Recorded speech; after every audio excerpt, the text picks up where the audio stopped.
Wir sind online. Ja, guten Tag, meine Damen und Herren, liebe Zuschauer, liebe Zuschauerinnen. Es ist 12:30 Uhr. Wir begrüßen ganz, ganz herzlich heute Mittag zu diesem Online-Kongress, wie wir alle in dieser Pandemiezeit quasi aufgerufen sind, uns trotzdem unsere Ideen für die Zukunft auszutauschen.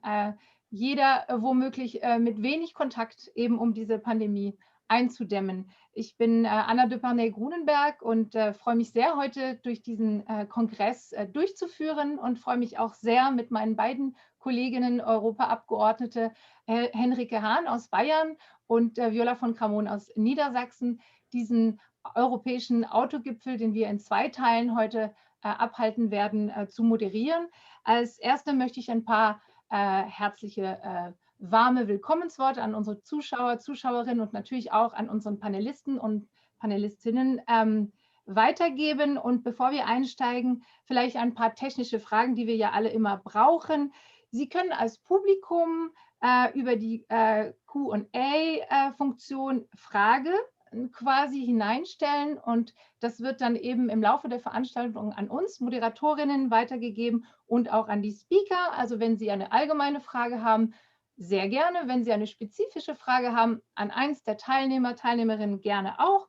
Und wenn Sie auch eine technische Frage haben, können Sie uns da auch von der technischen Seite erreichen und da etwas hineinfügen.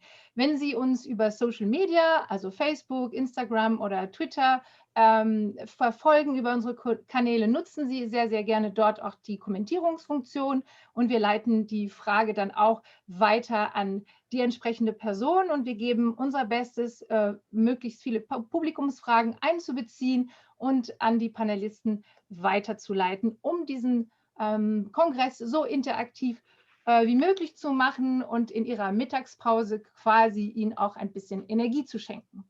Genau, um anzukommen und einzuführen in diesem Nachmittag möchte ich Sie herzlich willkommen und ich möchte sagen, herzlich willkommen im Anthropozän. Das ist ein sehr, sehr großes Wort, aber ich denke tatsächlich, dass die Pandemie uns jeden Tag zeigt, wie sehr wahr das ist, dass unser Tun als Menschen auf diesem Planeten sehr, sehr viel bewirkt, dass wir uns nicht mehr verstecken können, weder was wir konsumieren, wie wir uns bewegen, wie wir unsere Mobilität gestalten, insgesamt alles miteinander verknüpft ist. Und als Försterin muss ich auch sagen, sogar der beständige Wald, das, was wir hier in Deutschland immer als Symbol von das, was sich nicht viel entwickelt, wir sehen, wir haben einen riesigen Einfluss des Klimawandels, wir sehen auch einen Biodiversitätsverlust und dass wir alle hier sehr interessiert sind an Mobilitätsfrage. Wir wissen natürlich auch, dass unsere Mobilität, unsere Art, uns zu bewegen, ganz, ganz klar einen Einfluss hat auf den Klimawandel. Der Verkehrssektor 30% der CO2-Emissionen. Das heißt, dass diese Pandemie uns auch zeigt und uns die Zeit gibt zu denken, wie gehen wir in Zukunft mit unserer Mobilität um.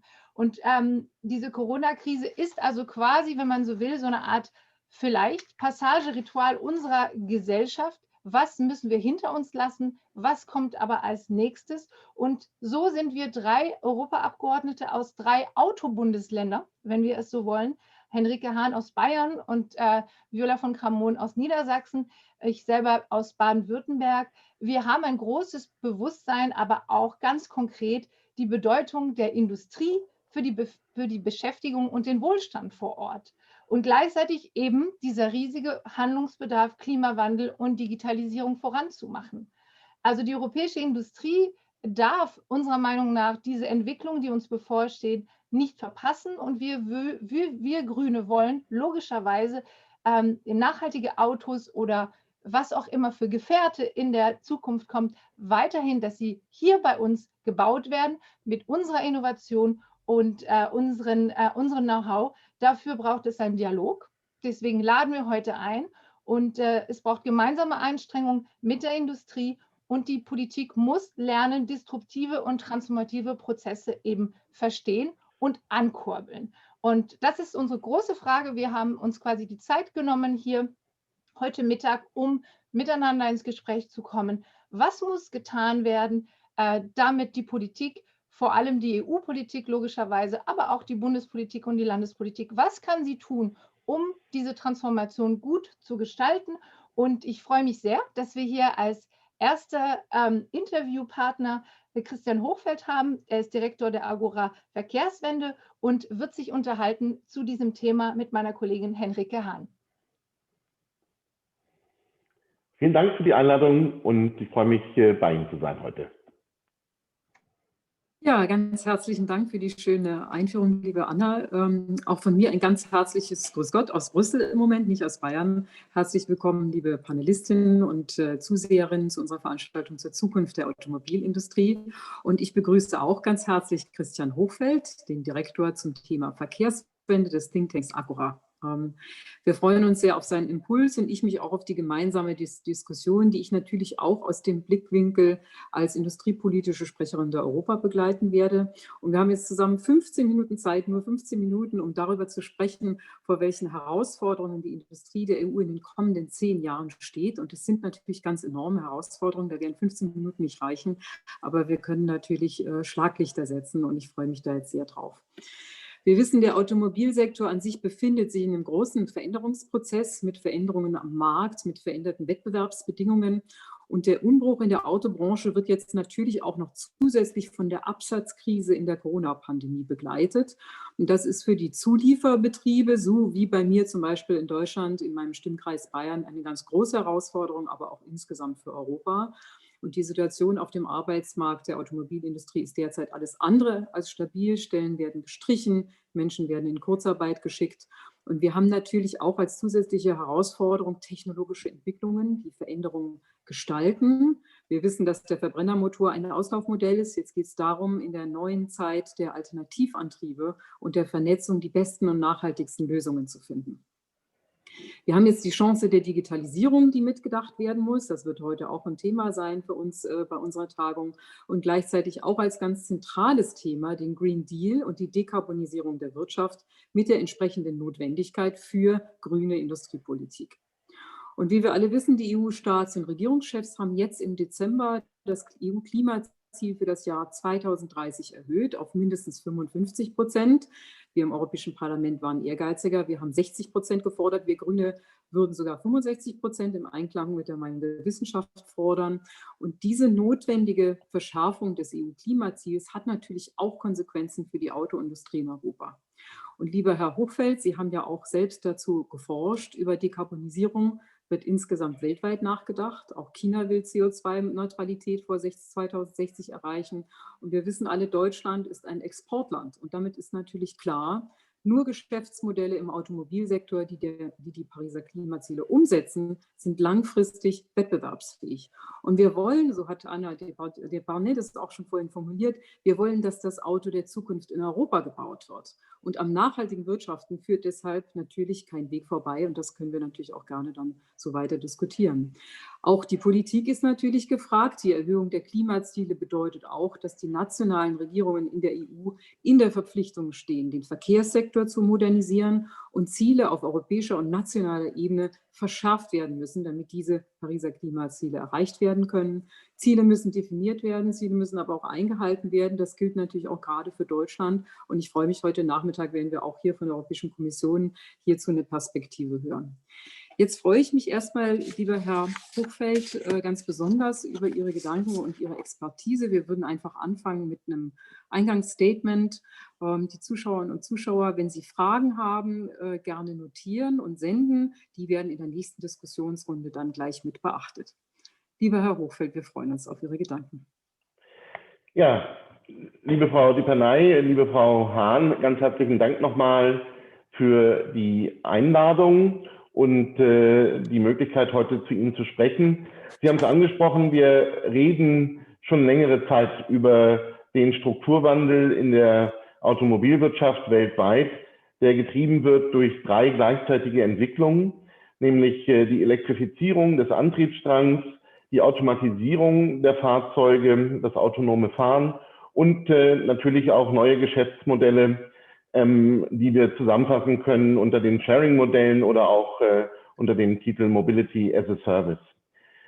Ich würde gerne vielleicht zum Eingang aber nochmal sagen, warum sozusagen das letzte Jahr, das Jahr 2020, vielleicht nochmal in diesem Strukturwandel eine sehr grundlegende Veränderung gebracht hat.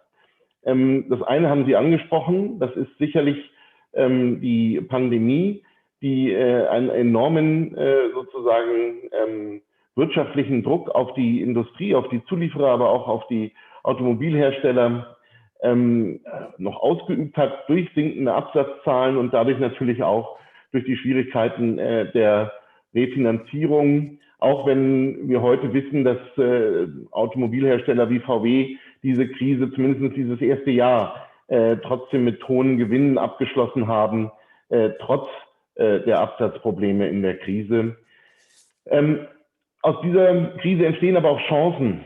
Chancen, die damit einhergehen, dass wir nun weltweit sogenannte Recovery Packages schnüren, also Konjunkturprogramme, die sozusagen den wirtschaftlichen Aufschwung wiederbeleben sollen, gleichzeitig aber auch natürlich im Blick haben sollten, dass wir die Klimaziele erreichen. Und auch in Bezug auf den Klimaschutz ist, glaube ich, das letzte Jahr vielleicht gar nicht so richtig wahrgenommen worden, dass es nicht nur in Europa, sondern weltweit das Jahr war, wo die Weltregionen und im Tenor oder im Sinne der Automobilmärkte, die Weltmärkte, noch einmal ihre Klimaschutzziele nachgeschärft haben. Das liegt daran, dass im Nachgang zum Pariser Klimaschutzabkommen vereinbart wurde, dass alle 5 Jahre die Vertragsstaaten prüfen, ob sie ihre Ziele und ihre Maßnahmen nachstellen, nachschärfen müssen, um sozusagen in Einklang zu sein mit den Zielen des Pariser Klimaschutzabkommens. Und was wir gesehen haben in einer, ich glaube, wirklich einzigartigen Entwicklung gerade im letzten Quartal 2020 war, dass alle Weltmärkte das getan haben. Sie haben China erwähnt mit dem Ziel der aber der CO2-Neutralität 2060. Japan, Südkorea mit dem Ziel der Klimaneutralität 2050, um weiter nach Westen zu gehen. Natürlich zentral der europäische Green Deal, der noch unter der deutschen Ratspräsidentschaft Ende letzten Jahres verabschiedet wurde. Aber auch weiter im Westen, gerade mit dem Ausgang der Neuwahlen in den USA, nun auch die USA mit dem Ziel der Klimaneutralität 2050, Kanada. Das heißt, wir sehen ein sozusagen wirklich nochmal nachschärfen und das wird ein Nachschärfen auch für den Verkehrssektor bedeuten. Der Verkehrssektor in vielen Regionen dieser Welt eines der Sorgenkinder des Klimaschutzes, weil es uns eben nicht gelungen ist, bisher den Wachstum des Verkehrs sowohl im Personen- als auch im Güterverkehr zu entkoppeln von den CO2-Emissionen. Wir konnten teilweise das Wachstum dämpfen oder einschränken, aber es kam nicht zu einer Senkung der Emissionen. Und dadurch, dass sozusagen jetzt alle Weltmärkte nachgestellt haben, haben sie auch neue Ziele im Bereich des Verkehrssektors formuliert und in mehreren Ländern und in einer wachsenden Zahl an Ländern ist die Antwort auch ein Verbrennerausstieg, ein Ausstieg aus dem Verbrennungsmotor. Inzwischen reden wir über 15 etwa Länder, die insbesondere oder die schon feste Ziele haben, aus dem Verbrennungsmotor auszusteigen. Zwischen 2025 in Norwegen und 2040 in anderen Ländern und Weltregionen. Das ist, muss man auch ehrlicherweise dazu sagen, noch nicht rechtlich verbindlich, aber es ist eine politische Zielstellung, die man sehr ernst nehmen muss, weil, und das haben Sie auch angesprochen, gerade in Deutschland wir ein Exportland sind. Frau Müller, die Präsidentin des VDAs, kann sicherlich die Verbandszahlen besser darlegen als ich, aber im Prinzip reden wir darüber, dass 3 von 4 Autos, die in Deutschland produziert werden, ins Ausland exportiert werden. Wenn wir jetzt das, was ich eben gesagt habe, übersetzen und uns diese Märkte anschauen, in die wir im Moment exportieren, dann sind bis 2040 50%, also wenn wir die heutigen Exporte sozusagen übersetzen und uns angucken, wo werden heute die Autos hin exportiert, dann sind 50% des Absatzes in Ländern, die sich einem Verbrennerausstiegsziel sozusagen oder dafür ausgesprochen haben. Das heißt, dass diese Märkte sich verändern werden. Und das heißt, dass sozusagen global dieses Rennen um neue Technologien, um die Zukunftsmärkte sich verschärft und beschleunigt. Und ich glaube, dass wir deshalb auch eine Antwort darauf finden müssen, nämlich bei der Frage, können wir den Strukturwandel in Deutschland auch noch beschleunigen oder überfordern wir dort die Industrie? Das ist sicherlich eine Gratwanderung, die wir gehen müssen. Aber wenn es um die Aufteilung der Zukunftsmärkte geht, um das Gewinnen der Zukunftsmärkte, glaube ich, müssen wir diese globalen Entwicklungen mit einbeziehen und schauen, dass wir unsere Industrie fit machen für diese neuen Märkte, die erst nach und nach diesen politischen Zielstellungen sich, glaube ich, jetzt noch viel stärker entwickeln werden. Ja, ganz herzlichen Dank, lieber Herr Hochfeld, für diese interessanten Ausführungen. Ich glaube, für eine ganz kleine Nachfrage haben wir noch Zeit. Wir wissen ja, dass die Klimaschutzziele im Verkehrsbereich nur dann erreicht werden, wenn wir die Sektoren Energie und Verkehr miteinander koppeln. Sie haben auch schon darauf hingedeutet. Was bedeutet das jetzt ganz konkret für den Fahrzeugbau? Und was bedeutet der Trend zur E-Mobilität für unsere Energieinfrastruktur? Das sind ja spannende Fragen, die gehen natürlich sehr in diese technischen Details, haben aber ganz klare Auswirkungen auf unsere Verkehrslandschaft, aber auch auf die Emissionen. Also, ich glaube, das ist nochmal ein sehr wichtiger Punkt, den Sie bringen, dass wir natürlich sozusagen den Verkehrssektor nicht dekarbonisieren können, ohne dass wir die Energieversorgung des Verkehrssektors dekarbonisieren. Dementsprechend sehen wir gerade mit dem großen Trend zur Elektromobilität, dass natürlich auch die Stromproduktion, also die Herstellung von Strom, weg muss von fossilen Energieträgern hin zu Strom aus Wind und Sonne. Strom aus Wind und Sonne wird der Energieträger für den Verkehrssektor sein, unterschiedlich für die einzelnen Verkehrsträger, ob er nun direkt genutzt wird in batterieelektrischen Fahrzeugen oder über sozusagen weitere Schritte der Synthese, Wasserstoff, synthetische Kraftstoffe für andere Energieträger, andere Verkehrsträger, wie Lkw oder Schiffe und Flugzeuge. Glaube ich, wichtig ist zu verstehen, der Ausbau der erneuerbaren Stromproduktion ist das Rückgrat der Dekarbonisierung im Verkehrssektor. Das ist wichtig. Wir müssen gleichzeitig gucken, erneuerbarer Strom wird deshalb weltweit, weil er nicht nur im Verkehrssektor gebraucht wird, sondern in vielen anderen Sektoren auch, ein rares Gut sein. Das zwingt uns zur effizienten Nutzung des erneuerbaren Stroms aus Wind und Sonne. Da sehen wir im Moment, dass die Elektromobilität der effizienteste Weg ist, den erneuerbaren Strom auch auf die Straße zu bringen, im wahrsten Sinne des Wortes. Und dementsprechend sehen wir ja auch bei den Herstellern einen starken sozusagen Weg in Richtung der Elektromobilität inzwischen. Wir werden in Europa absehbar bis, sagen wir mal, Mitte diesen Jahrzehnts etwa 350 Modelle, Elektromodelle praktisch im Markt haben. Das sind Zahlen sogar noch Ende 2019. Ich vermute, das sind inzwischen sogar noch deutlich mehr geworden. Und das zeigt, dass dieser Trend genau in diese Richtung geht.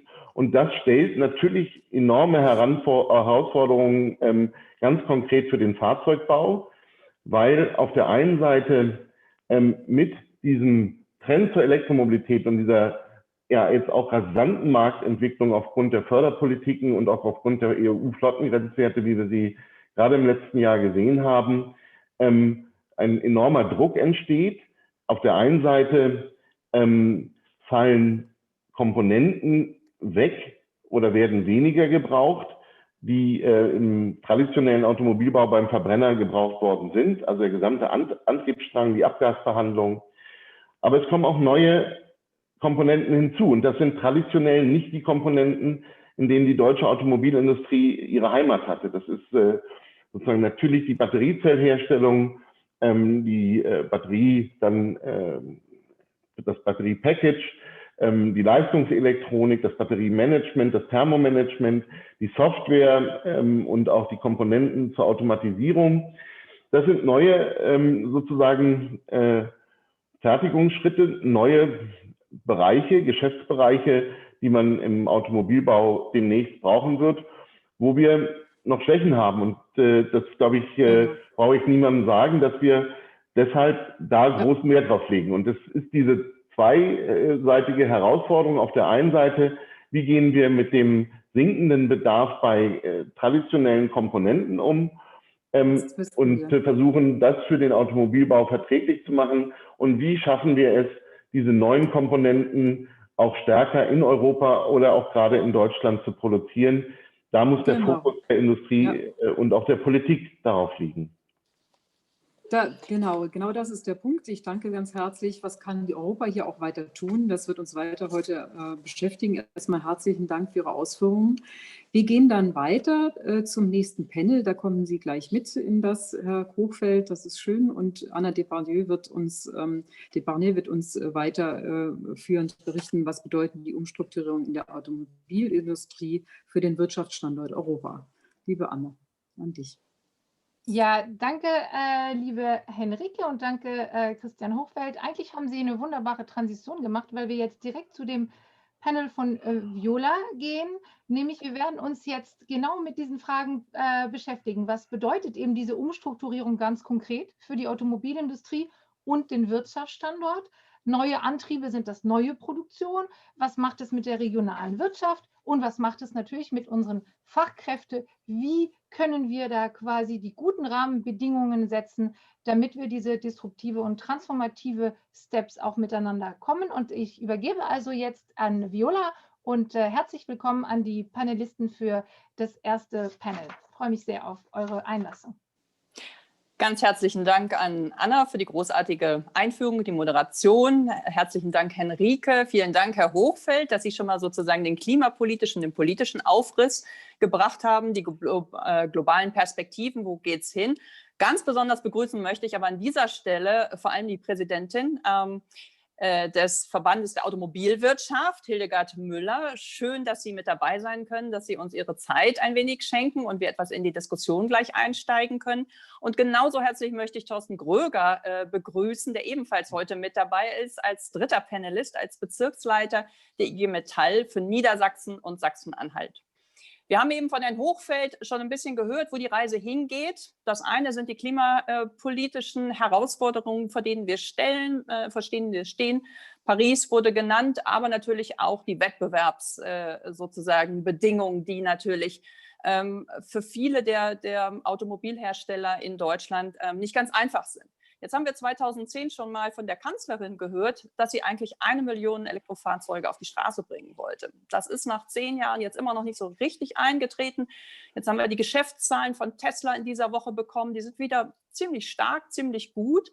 Und auf der anderen Seite sehen wir, dass diese Umstrukturierungen, mit denen unsere hiesigen, ob das jetzt Niedersachsen, Baden-Württemberg oder BMW Hersteller zu kämpfen haben, wahrscheinlich auch mit einem relativ großen Recovery Package aus Europa nicht ganz einfach zu meistern sind. Deswegen vielleicht erstmal, Frau Müller, an Sie die Bitte und die Frage, wie sind denn im Moment die Debatten? Wie ist denn die deutsche Automobilindustrie aufgestellt? In welche Richtung bewegt sich das Ganze? Und wie können Sie als Verband diesen Prozess, der ja offensichtlich nicht aufzuhalten ist, ich nehme jetzt schon mal eine Frage aus dem Chat vorweg. Anna hatte gesagt, der Verbrennermotor, der Ottomotor ist ein Auslaufmodell.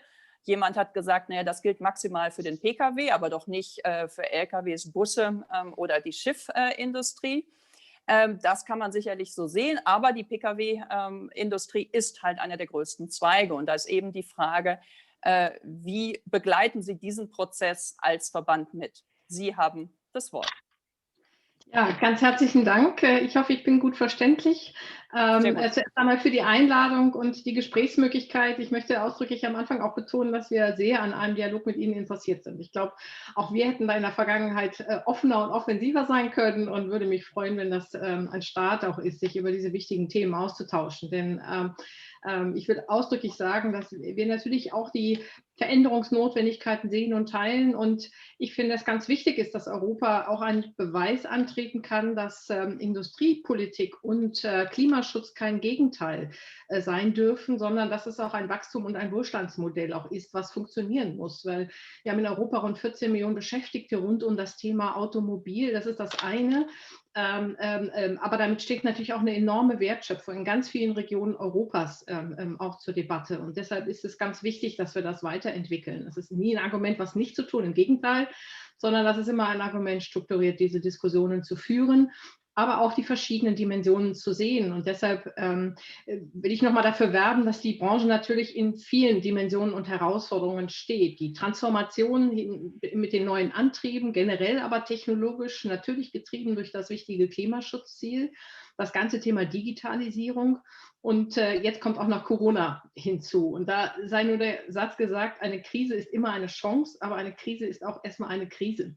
Also was will ich damit sagen? Die Unternehmen stehen schon in dramatischen Belastungen. Es ist ja darauf verwiesen worden, dass man das auch sehr unterschiedlich sehen muss. Das liegt mir direkt zu Anfang sehr am Herzen. Wir haben natürlich zum einen international tätige Unternehmen und wenn wir sehen, dass Asien als Markt viel besser aus der Pandemie herauskommt, jetzt auch in diesem Jahr schon wieder mit einem echten Wachstum zu rechnen ist, was über das Vorkrisenniveau hinausgeht, werden wir in Europa noch auch in 2021 im positivsten Fall weit hinter dem Vorkrisenniveau liegen.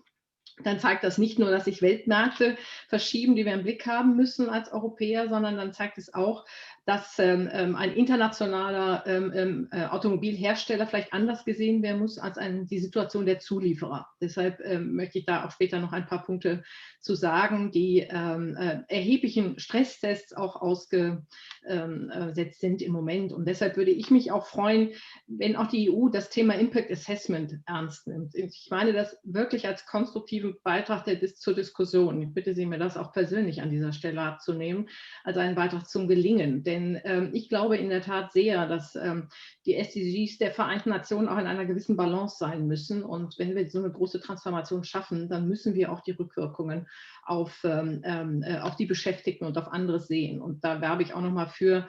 Das wissen Sie aber natürlich auch aus Ihrer Arbeit sehr gut, dass die Menschen persönlich und beruflich zurzeit erheblichem Stress auch ausgesetzt sind mit der Fülle der Faktoren, die ich da eben genannt habe. Und deshalb bitte ich das auch zu sehen. Ja, es wird natürlich erhebliche Auswirkungen auf die Struktur der Autoindustrie und die Beschäftigungspotenziale geben durch diese Transformation. In Deutschland und Europa ist ja die Autoindustrie ein wichtiges Fundament auch des gesellschaftlichen Wohlstandes. Und deshalb müssen wir, wie ich das betont habe, glaube ich, die Auswirkungen aus Wertschöpfung und Beschäftigung auch immer im Blick halten. Die spannende Gestaltungsaufgabe lautet nun Investitionen, Innovationen, Infrastruktur für alle Technologien, wenn ich das auch direkt offen sagen darf, im Blick zu halten. Denn ich glaube, wir werden alle Technologien brauchen, wenn wir das Ziel klimaneutrale Mobilität 2050 auch erreichen wollen. Und ich sage das ausdrücklich bereits jetzt auch zu Anfang, auch mit dem Blick auf den hohen Anteil von Bestandsautos, sowohl im Pkw als auch im Nutzfahrzeugbereich. Und deshalb wird Sie nicht verwundern, dass ich natürlich auch hier für eine Technologieoffenheit spreche. Herr Hochfeld hat ja gerade schon auf die Frage gesagt, wo ist es effizient, etwas einzusetzen. Ich will nur sagen, wenn wir die Gesamtziele erreichen müssen, dann müssen wir, glaube ich, technologieoffen und breit auch denken.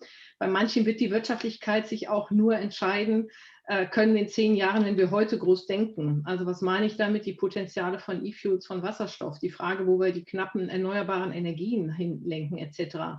Wenn wir jetzt nicht dort offensiver denken und die Potenziale auch erhöhen, wenn ich den Ausbau der erneuerbaren Energien, ich komme aus dem Energiesektor, wenn ich den sehe, dann hinkt der natürlich hinter den Erwartungen zurück.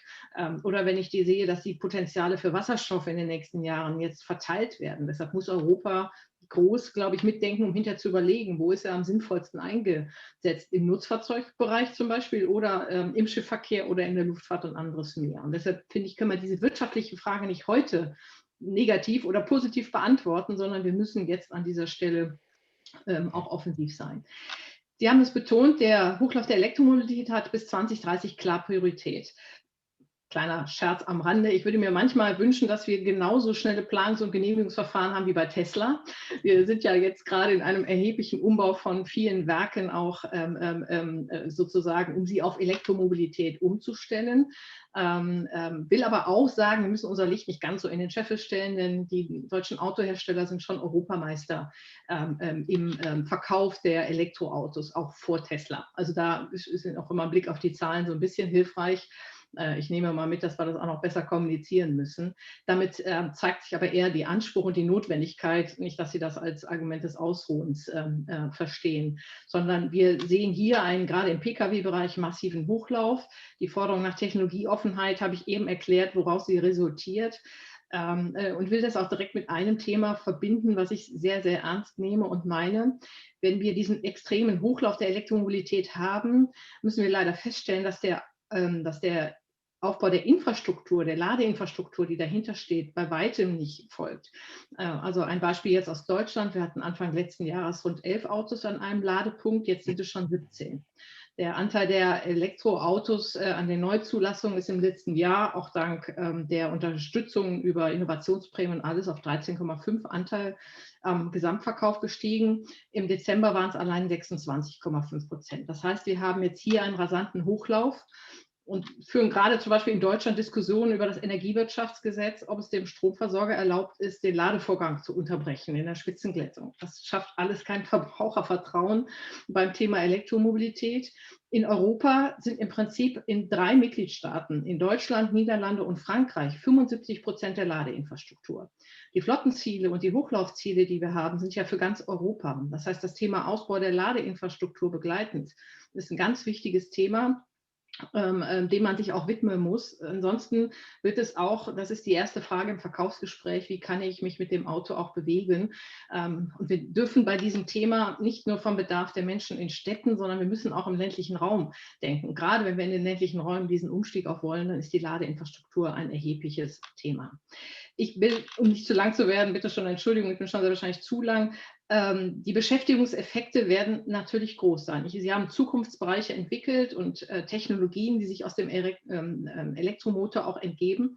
Aber wie immer ist es natürlich, dass Beschäftigung auch umqualifiziert werden muss und nicht jeder von der bisherigen Tätigkeit A auf die neue Tätigkeit B geroutet werden kann. Das Thema müssen wir, glaube ich, ernst nehmen. Das ist deshalb verbunden auch mit einem Appell, dass wir nicht nur Digitalisierung Verwaltung, Digitalisierung Bildung ernst nehmen, sondern auch die Frage, wie diese Transformationsprozesse, da wird ja der Kollege Gröger sicherlich auch noch spezifisch einiges zu sagen können gleich, wie wir diese Transformationsprozesse jetzt gemeinsam hinbekommen, um möglichst vielen Menschen eine Perspektive zu bieten. Die Autoindustrie hat im letzten Jahr in Deutschland rund 30.000 Beschäftigte verloren, von 830 auf rund 800.000. Und dieser große Druck sozusagen, der jetzt entsteht, darf sich nicht in solchen Beschäftigungseffekten auf Dauer ausdrücken. Das ist uns sehr wichtig. Deshalb nochmal abschließend der Appell, die Situation der Zulieferer im Blick zu halten, in der das Gros der Beschäftigung sitzt, in Deutschland in über 50 regionalen Clustern mit der Wertschöpfung. Da sitzt das Gros der Beschäftigten.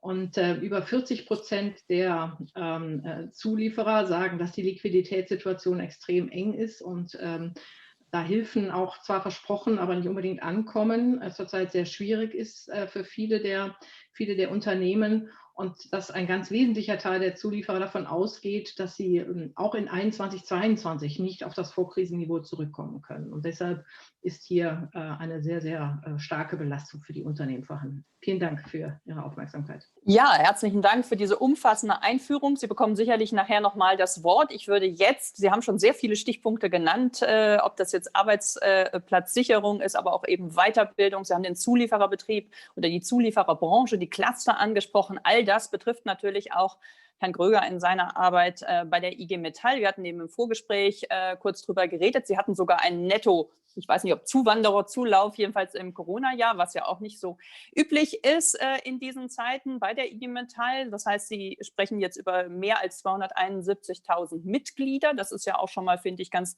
imposante Größe.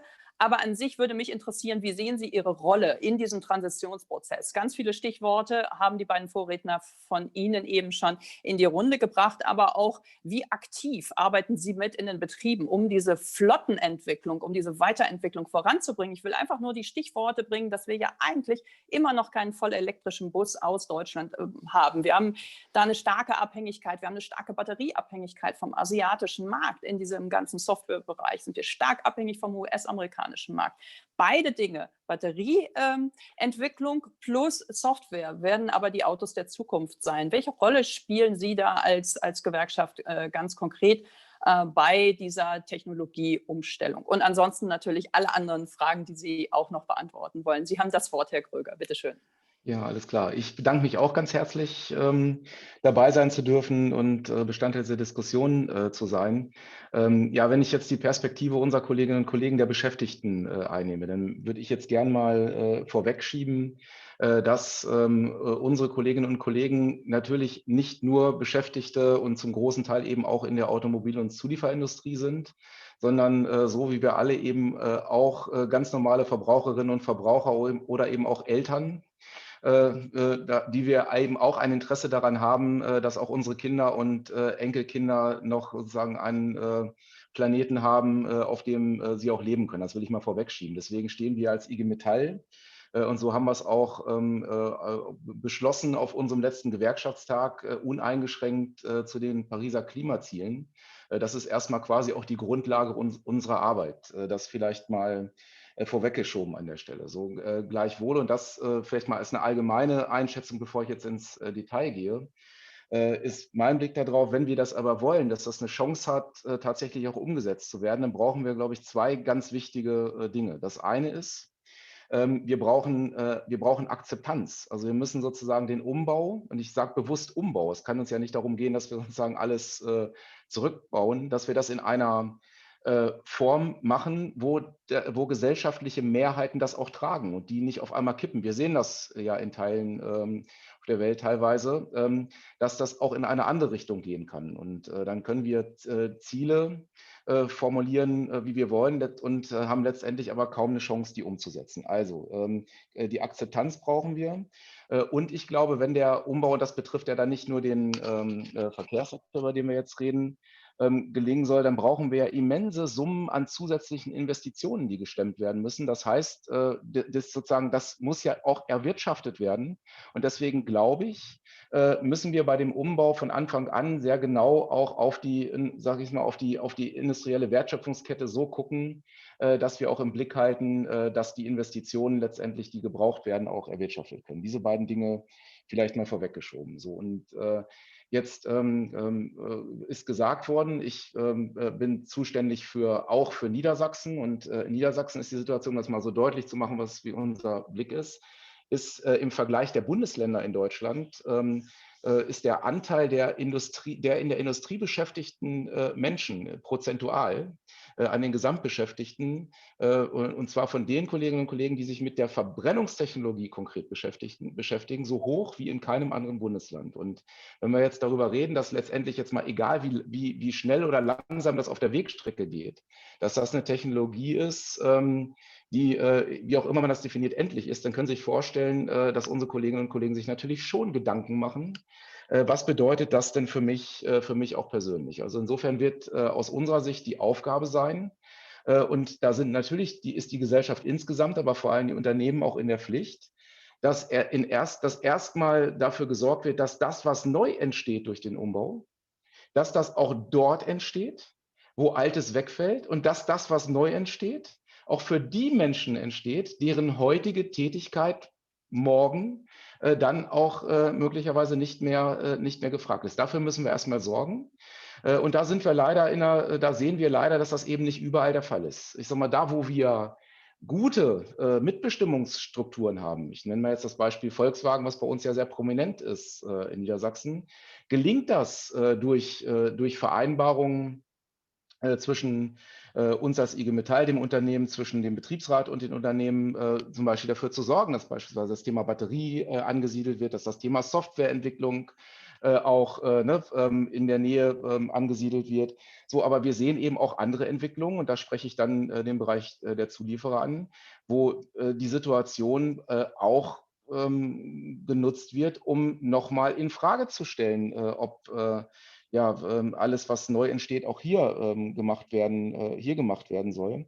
So, und wie gesagt, das macht uns natürlich Sorgen an der Stelle, weil es letztendlich auch um die Zukunft der Kolleginnen und Kollegen geht. So, und ein weiterer Punkt, weil Sie hatten ja gefragt, wie bringen wir uns da ein? So, wir bringen uns natürlich, also wir haben ein hohes Interesse daran, dass die Industrie so umgebaut wird, dass sie natürlich auch sozusagen, dass sie auch zukunftsfähig ist. So, also haben wir auch ein Interesse daran, diese Prozesse in den Betrieben voranzutreiben. So, leider ist es so, wenn wir unsere Betriebsräte fragen, wie seht ihr eigentlich, welchen Blick habt ihr eigentlich darauf, wie gut ist euer Unternehmen aufgestellt für eine gute Zukunft im Strukturwandel?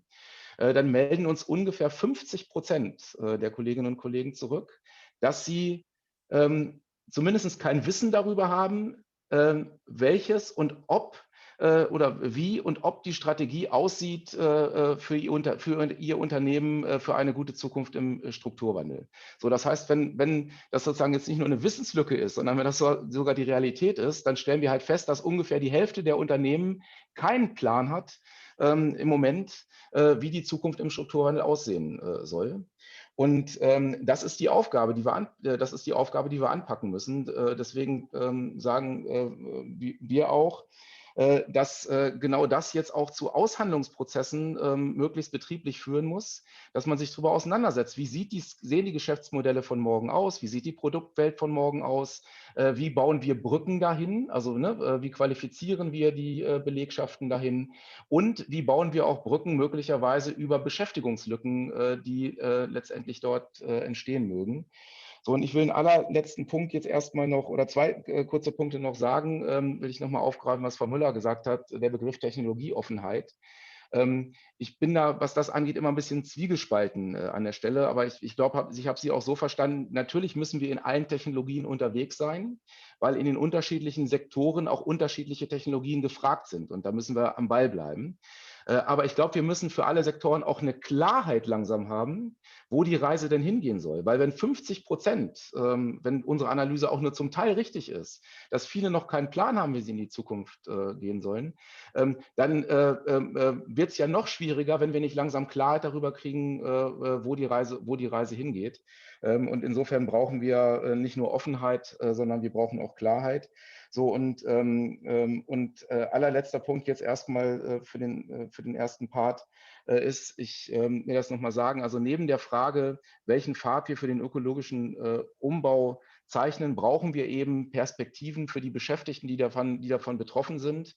Und die muss in erster Linie darin bestehen, dass sozusagen morgen auch noch Beschäftigung da ist. Sie muss aber auch darin bestehen, dass wir auch definieren, dass das auch Beschäftigung zu guten Bedingungen ist, die da ist. Das heißt, wir brauchen sozusagen auch einen Plan, wie wir den technischen Fortschritt auch so gestalten, dass er auch zum sozialen Fortschritt wird. Und ich glaube, dann wird es auch gesellschaftliche Mehrheiten geben, da mit Nachdruck dran zu arbeiten.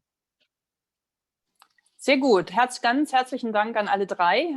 Wir haben jetzt schon sehr viele Fragen bekommen. Ich würde jetzt einfach mal die teilweise ein bisschen clustern und dann an Sie drei wieder weitervergeben. Also die eine Frage kam, Herr Hochfeld hat bisher noch nichts gesagt zur Förderung von Entwicklung Mobility as a Service. Ich glaube, das ist ja auch das, was vermutlich die Mobilität der Zukunft sein wird, dass es weniger darum geht, besonders ausgefallene Karosserien zu entwickeln und die Ingenieurskunst an sich, die ja im Moment noch die deutsche Automobilindustrie so ein bisschen auch ausmacht, voranzubringen, sondern wirklich das gesamte Konzept von der Software bis zur der Erreichbarkeit von Mobilität.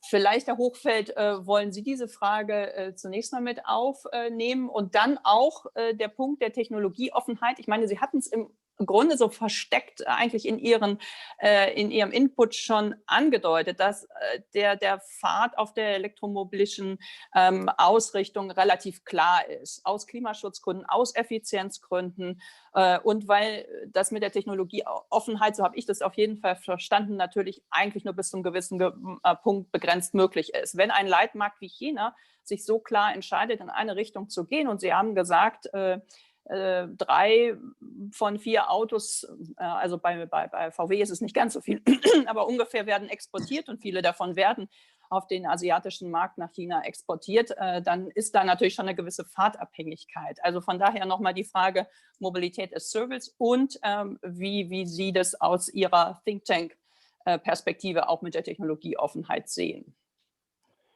Ja, vielen herzlichen Dank. Erst einmal, glaube ich, muss man durchaus konstatieren, dass die deutsche Automobilindustrie in den vergangenen Jahren recht viel getan hat zum Hochlauf der Sharing- und Pooling-Konzepte. Das vorher ist das in einem sehr kleinen Nischenmarkt passiert und erst als die großen Hersteller dort eingestiegen sind, mit Carsharing-Angeboten und mit auch Carpooling-Angeboten, glaube ich, hat sich der Markt entwickelt. Trotzdem, glaube ich, hat er sich nicht so entwickelt, wie wir uns das alle vielleicht gewünscht hätten oder wie wir uns das vorgestellt hätten. Und dazu muss man auch sagen, wenn wir über die Frage der sozusagen Bedeutung der Verkehrsträger in der Zukunft, auch in der Zukunft der Mobilität sprechen, glaube ich, ist schon wichtig, darauf hinzuweisen, dass wenn wir gerade über die neuen Mobilitätsdienstleistungen sprechen, über Mobility as a Service, dass wir häufig im urbanen oder suburbanen Kontext das diskutieren und nicht so stark im ländlichen Kontext. Zum ländlichen Kontext vielleicht auch gleich nochmal 2, 3 Worte. Warum hat sich das nicht so entwickelt, wie wir uns das gewünscht haben und vielleicht auch nicht so entwickelt, wie sich die Hersteller das vorgestellt haben, in dieses Geschäftsfeld reinzugehen?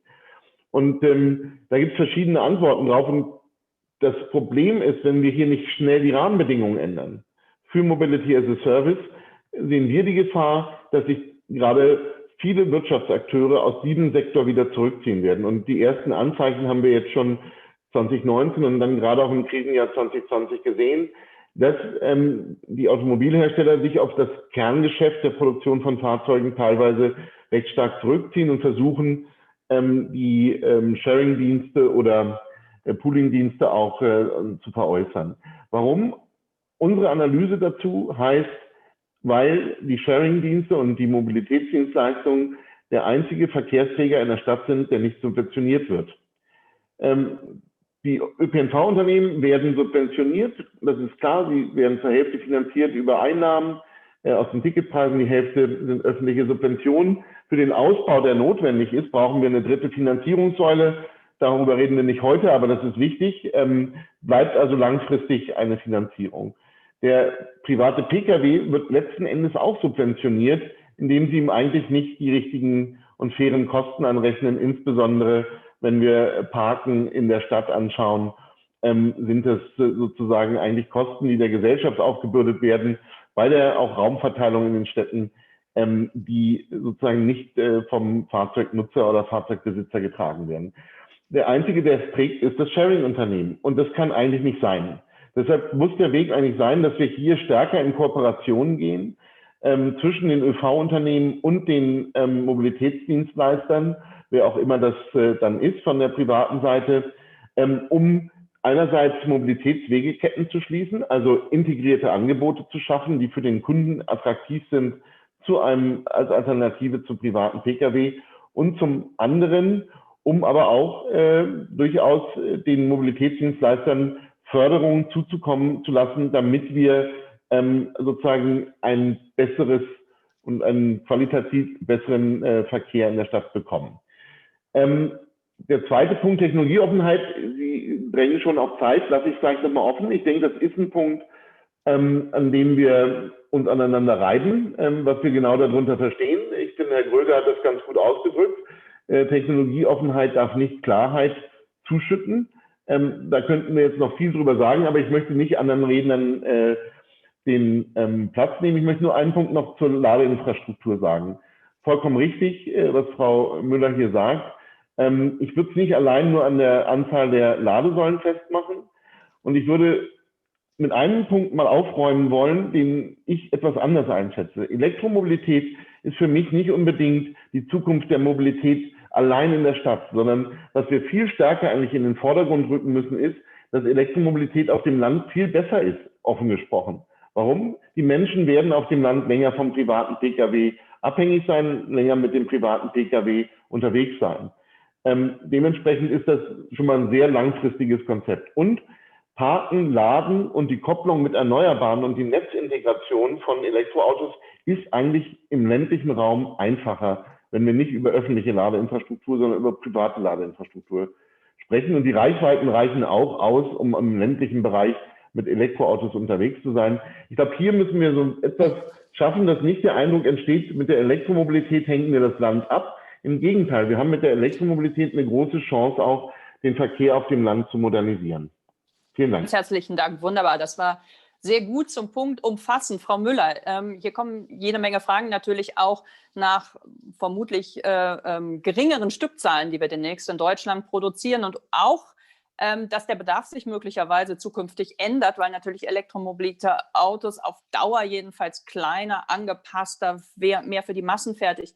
Also ist die Automobilindustrie, so wie sie sich derzeit umstellt, da so, dass sie auch stärker noch massentauglich ist. Also wir sehen im Moment natürlich mit Tesla, das sind alles fast Premium-Produkte, aber sind wir da bei der Umsteuerung schnell genug? Und vielleicht noch mal kurz zu der Ladeinfrastruktur, das ist sicherlich ein Punkt.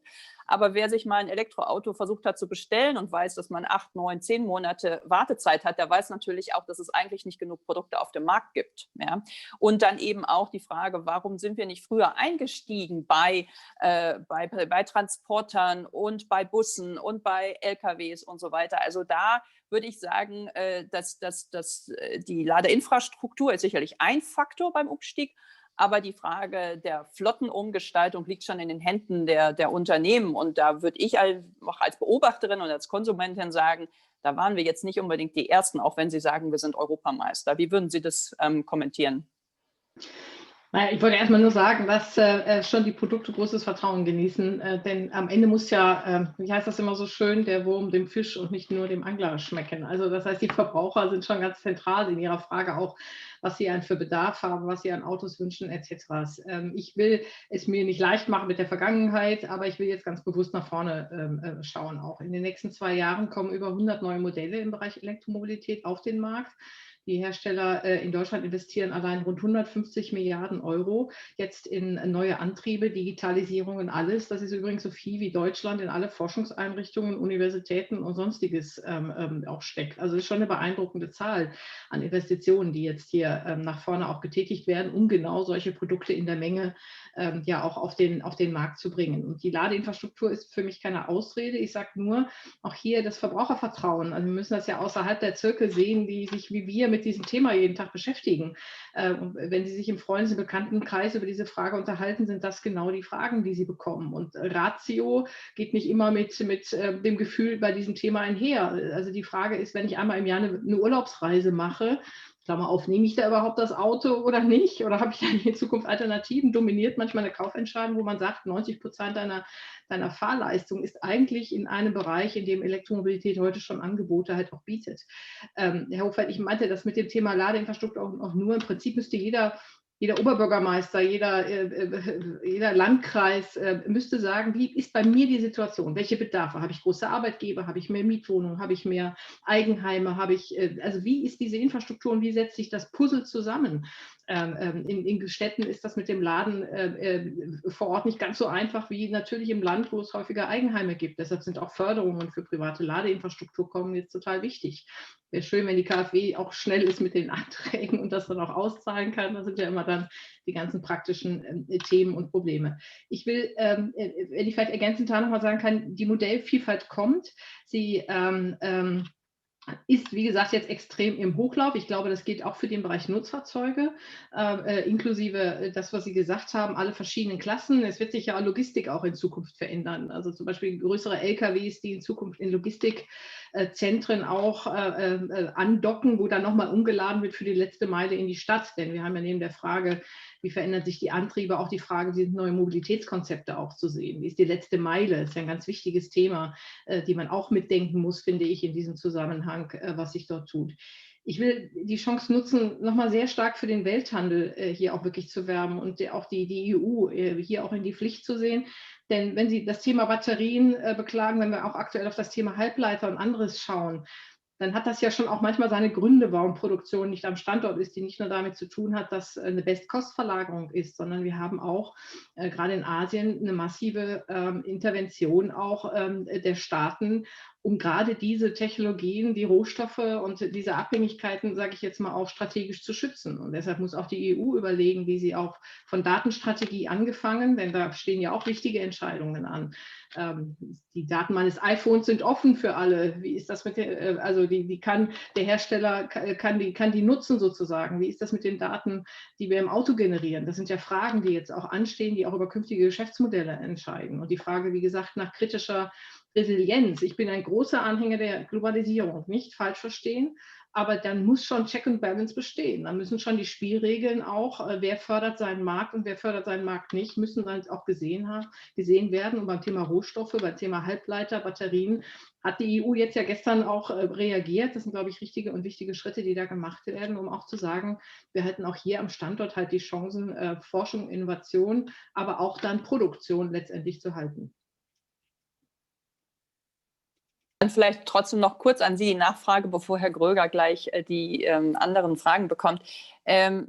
Präsident Biden hat ja vorgestern eine klare Ansage gemacht, die, wie ich fand, wichtig und gut ist, seine gesamte Beschaffung auf Elektromobilfahrzeuge umzustellen. Ja, werden solche Dinge auch besprochen bei Ihnen im Verband, wenn denn bei uns auch Länder und Bundesinstitutionen, Ministerien und so weiter mal ernst machen würden und tatsächlich ihren Fuhrpark umstellen würden? Könnten Sie da liefern? Gäbe es da ausreichend quasi Fahrzeuge, die überhaupt verkaufbar wären? Und sind diese Debatten, beginnen die oder sind Sie darauf vorbereitet? Das einfach nur. Und ich meine, ich finde es, also Länder wie Norwegen, die ja schon vor längerer Zeit umgestellt haben, das sind jetzt nicht irgendwelche Länder, natürlich sind die klein, das ist überschaubar, die haben viel Wasserkraft und so weiter, das wissen wir alles. Trotzdem ist es interessant, dass wir halt immer noch diese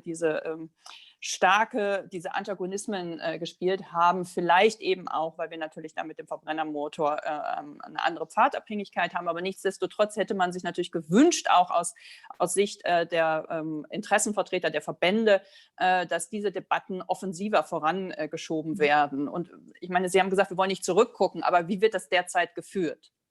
Und dann kriegt Herr Gröger das Wort noch. Ja, einen richtigen wichtigen Punkt an ist zum Beispiel auch Bestandteil der konzertierten Aktienmobilität, denn die öffentliche Hand in ihrer Beschaffung ist ein ganz wesentlicher Faktor. Bisher war die Nachfrage nicht unbedingt so. Überhaupt ist ja auch das Thema Flottenerneuerung ein ganz wichtiges Thema. Gerade jetzt auch nach Pandemie sagen alle Kommunen, wir haben totale Probleme mit der Finanzierung. Meine Sorge ist, dass auch Flottenerneuerungsprogramme und anderes, die geplant sind, gar nicht so in Gang kommen. Also das Thema ist ein wichtiges, Sie haben völlig recht damit. Wir betonen das sicherlich auch offensiver als in der Vergangenheit. Wir haben eine Plattform Urbane Mobilität gegründet. Ich bin im Gespräch mit Städtetag. Wir wollen Landkreistag auch ansprechen, um genau solche Fragen auch wirklich offensiv zu diskutieren. Wie sind die Bedarfe? Wie ist auch die Zeitplanungen und andere Dinge mehr? Und dass wir das natürlich kartellrechtskonform alles diskutieren, ist völlig klar. Aber diese sagen, was ist nötig, um was auszulösen? Was brauchen die Kommunen jetzt? Und deshalb sind ja auch ein Teil der Hilfen jetzt Corona bedingt sozusagen genau für solche Beschaffungsprogramme.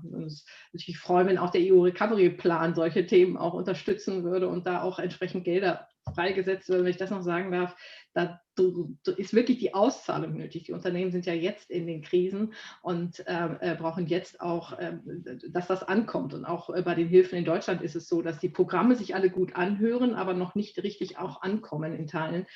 Und gerade, wie gesagt, hier öffentliche Hand, ich glaube, das ist ein ganz wichtiger Thema, was Nachfrage angeht. Aber auch banale Dinge, wenn der Ladestrom nicht über eine Ladekarte vom Arbeitgeber mit unterstützt wird, aber eine Tankkarte gegeben wird, dann ist ein Verbraucherverhalten auch manchmal logisch. Also es sind auch solche scheinbaren kleinen Dinge, die schon nochmal sehr viel weiterhelfen würden.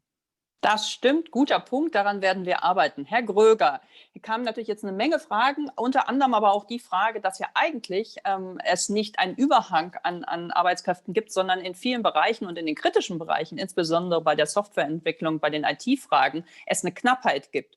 Und wer den Markthochlauf vom ID von VW verfolgt hat, hat ja auch mitbekommen, dass beispielsweise die lange Verzögerung der Markteinführung auch damit zusammenhing, dass es offensichtlich nicht genug IT-Kräfte gab, die die Programmierung sicherstellen konnten, die sichere Programmierung sicherstellen konnten. Und wenn das quasi ein Bottleneck wird bei der zukünftigen Produktion von elektromobilen Fahrzeugen, ist halt die Frage, wie unterstützen Sie diesen Prozess, dass wir die richtigen Fachkräfte, insbesondere im IT-Bereich, auch an den Standorten, die jetzt vielleicht an anderer Stelle dann einen Überhang bekommen. Ich meine, das kann man nicht alles von heute auf morgen umschulen, das ist schon klar, aber wie forcieren Sie diesen Prozess und wie unterstützen Sie die Unternehmen dabei?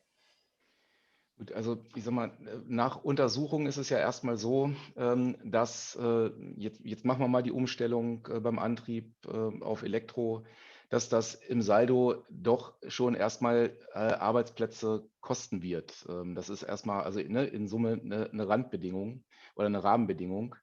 Ob man das jetzt alles 1:1 genau vorhersehen kann, wie viel das sind, lasse ich jetzt mal dahingestellt, aber die Untersuchungen zeigen das so. Und um das erstmal in Summe, das hatte ich vorhin skizziert, nicht ganz so dramatisch werden zu lassen, müssen wir ja eben dafür sorgen, dass das, was neu entsteht, wie ich es gesagt habe, auch für die entsteht, deren Jobs wegfallen. Und dann haben wir aber eben genau das Thema, dass sich das, also erstmal müssen wir das hinkriegen, das hört sich so leicht an. Ich sage nochmal, das ist verbunden zum Teil auch mit heftigsten Auseinandersetzungen, dass das auch so passiert. Und ich glaube, da müssen wir uns auch nochmal überlegen, wie kriegt man das auch nochmal so befördert durch entsprechende Gestaltung von staatlichen Rahmensetzungen, Infrastruktur, aber letztendlich auch, wie kriegen wir die Unternehmen in die Pflicht, das so zu machen.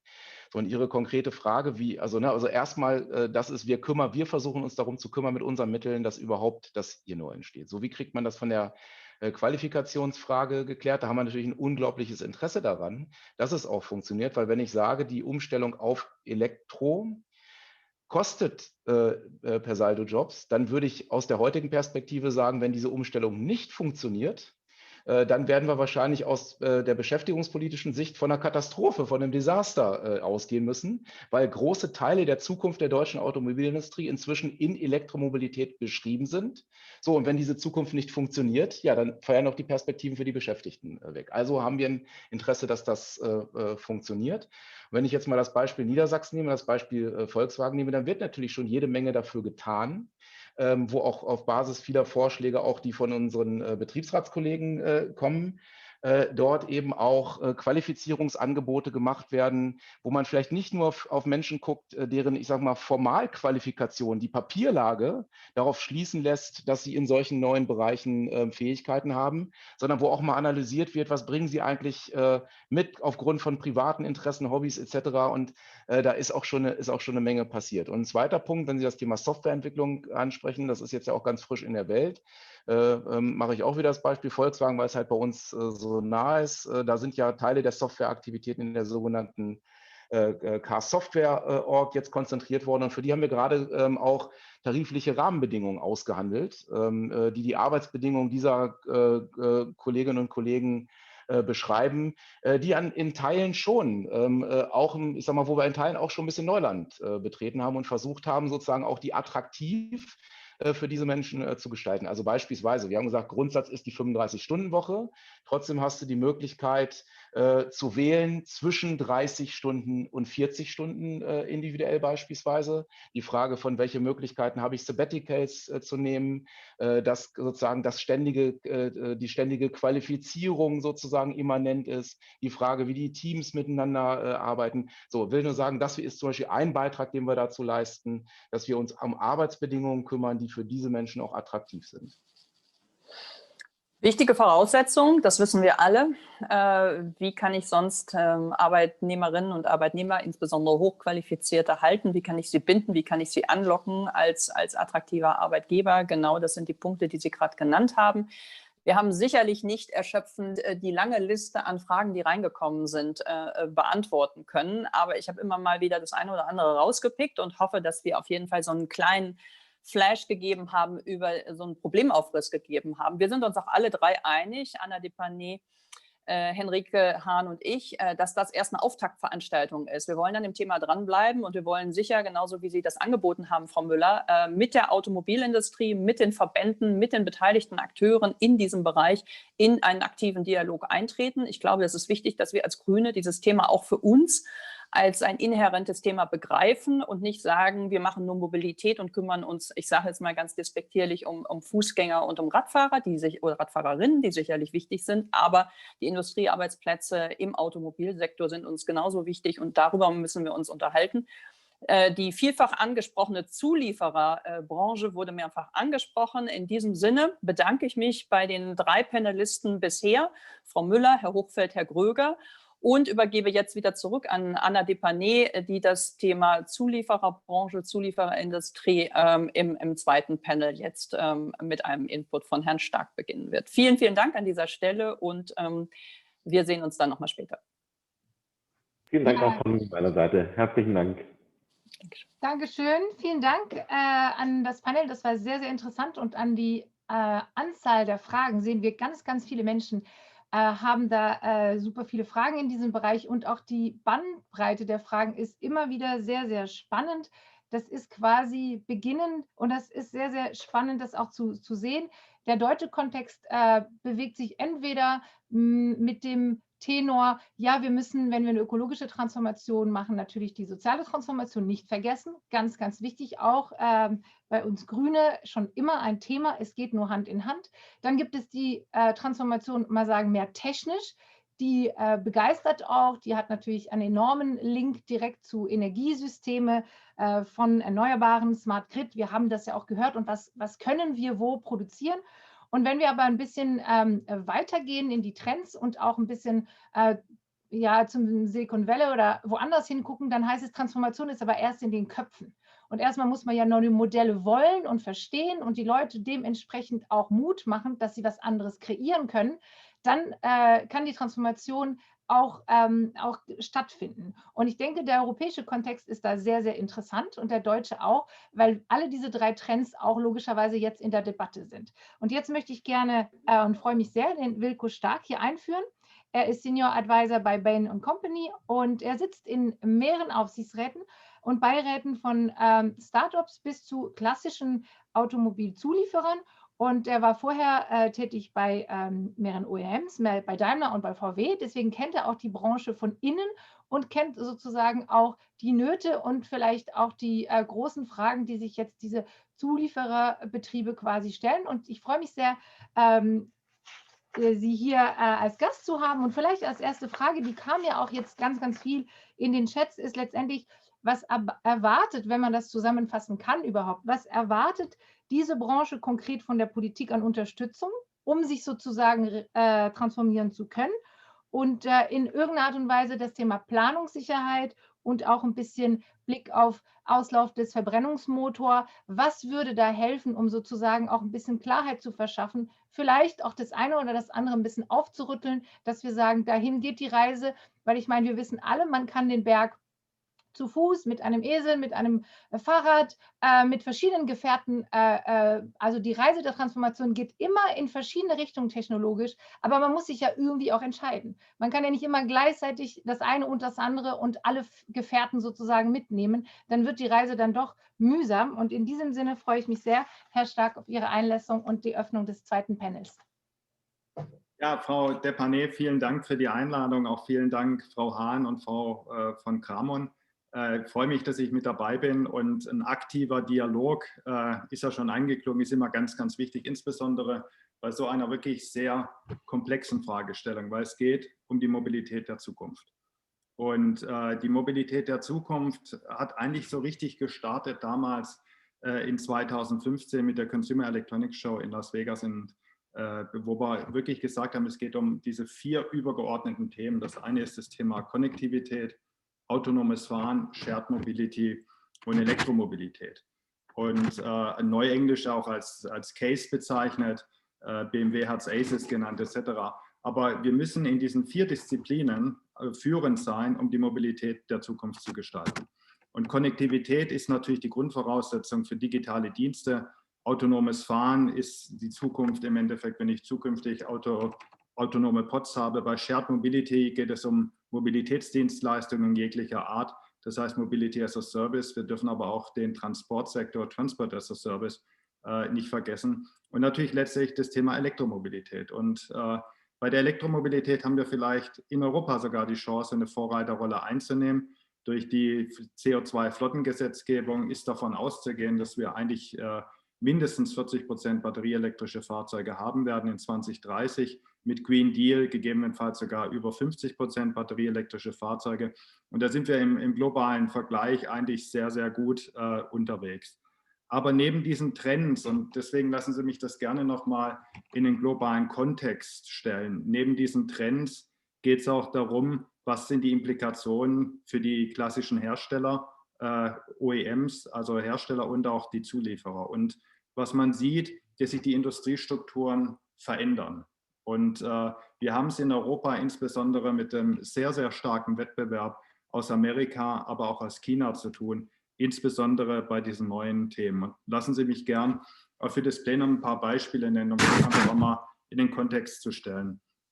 Konnektivität wird Google mit Android Auto versuchen, sehr, sehr viel da in das Betriebssystem mit einzusteigen. Das gleiche im Endeffekt bei Apple CarPlay. Und was man sieht, es gibt immer ein Pendant auch in China. In China sind es denn die Unternehmen Tencent und Alibaba. Beim autonomen Fahren ist Waymo, also auch eine Tochter von Google Alphabet, führend. Ich glaube, das ist auch in der Industrie unbestritten führend auf dem Gebiet. Aber auch die Chinesen machen hier sehr, sehr große Fortschritte mit Baidu etc. Wenn wir an die ganzen Mobilitätsdienstleistungen nennen, Uber, Lyft, das ist bekannt, es gibt ein Pendant auch wieder in China. Der größte Spieler ist ja Didi. Und wir haben bei der Elektromobilität natürlich Tesla heute mit einer gigantischen Marktkapitalisierung. Ich werde da gleich nochmal drauf zu sprechen kommen. Aber auch neue chinesische Spieler, die nicht zu unterschätzen sind. Denken Sie da an NIO, denken Sie da an XPeng. Warum sage ich das? Weil die Marktkapitalisierung von diesen Unternehmen auch mittlerweile sehr, sehr hoch ist. Und die Technologieunternehmen haben den Vorteil, und deswegen ist das Thema Marktkapitalisierung auch so wichtig, dass sie eigentlich unbegrenzten Zugang zum Kapital haben und damit auch diese Innovationen sehr, sehr schnell vorantreiben können. Das ist ein Thema, was eine Herausforderung ist für die europäischen Hersteller, weil wir diese Technologieunternehmen in der Form, wie sie in China und wie sie in den USA existieren, nicht haben. Und was sich jetzt mehr und mehr bildet, sind eigentlich Kooperationsnetzwerke. Die entstehen, insbesondere in China entstehen, aber insbesondere auch in den USA entstehen. Lassen Sie mich vielleicht das Beispiel Geely nennen. Geely, wissen Sie, ist Großaktionär von Daimler, aber auch sehr, sehr aktiv natürlich auf dem chinesischen Markt und hat jetzt gerade in den letzten 1-2 Wochen sehr viele Kooperationen announced, einerseits mit Tencent, mit Baidu, aber auch mit Foxconn. Foxconn ist der Hersteller eigentlich von den Apple iPhones, um wirklich diese Themen Mobilität der Zukunft aktiv voranzutreiben. Und warum machen die das? Aus einem ganz, ganz einfachen Grund, weil diese Transformation hin zu der Mobilität der Zukunft anhand dieser 4 Dimensionen oder 4 Megatrends Case alleine von einem Hersteller vielleicht auch gar nicht realisierbar ist oder umsetzbar ist. Das heißt, diese Kooperationen sind ganz, ganz wichtig, um die Mobilität der Zukunft nachhaltig zu gestalten. Und auch natürlich spielen Startups eine sehr, sehr wichtige Rolle, weil die Innovationstreiber sind in dieser Industrie. Und da sind auch die Chinesen und respektive natürlich auch die Amerikaner sehr, sehr viel weiter voraus als die Europäer. Wenn wir uns das weiter anschauen, das Thema Marktkapitalisierung, einfach um mal ein paar Zahlen zu nennen. Amazon mit einer Marktkapitalisierung von 1,4 Billionen, Alphabet, Google mit 1 Billion, Apple mit 2 Billionen, Tesla mit 648 Milliarden Euro. Wenn wir den Volkswagen-Konzern im Vergleich sehen mit 81 Milliarden, Daimler mit 60 Milliarden, BMW mit 45 Milliarden. Und dann die Startups eigentlich, die ganz, ganz kleinen elektrischen, also Startups in Elektromobilität, NIO und XPeng, mit 73 Milliarden bewertet, NIO allein. Da sieht man, dass da irgendwie eine Verzerrung ist, zeigt aber auch, dass die natürlich ganz, ganz andere Möglichkeiten haben, um das Thema voranzutreiben. Und was auch ganz wichtig ist, und das ist ja vorne in der Diskussion auch schon angeklungen, wir brauchen insbesondere das Thema Elektronikkompetenz und das Thema Softwarekompetenz, weil alle diese Themen und insbesondere hinterher die Verknüpfung dieser Dimension Konnektivität, autonomes Fahren, Shared Mobility, Elektromobilität bedarf Softwarekompetenz und bedarf vor allem auch Elektronikkompetenz. Was bedeutet das jetzt für die Automobilhersteller? Was bedeutet das für die Automobilzulieferer? Ich glaube, alle, zumindest da, wo ich in den Beiräten bin, die haben erkannt, es wird diese Transformation geben. Es ist aber auch diese Transformation, Und deswegen fand ich sehr, sehr gut, was der Kollege von der IG Metall gesagt hat. Es geht auch um die gesellschaftliche Akzeptanz. Und wir müssen die Arbeitsplätze sichern. Wir müssen alle in diesen Transformationsprozess mitnehmen. Und das ist kein Sprint, sondern es ist de facto ein Marathon. Und das muss man sich immer vor Augen halten. Insofern die Frage, was kann die Politik tun, um diesen Prozess zu unterstützen? Und ein paar Themen sind genannt worden, aber das Wichtigste vielleicht übergeordnet sind, ganz, ganz entscheidend für die Automobilindustrie und für die Zulieferer sind verlässliche Rahmenbedingungen.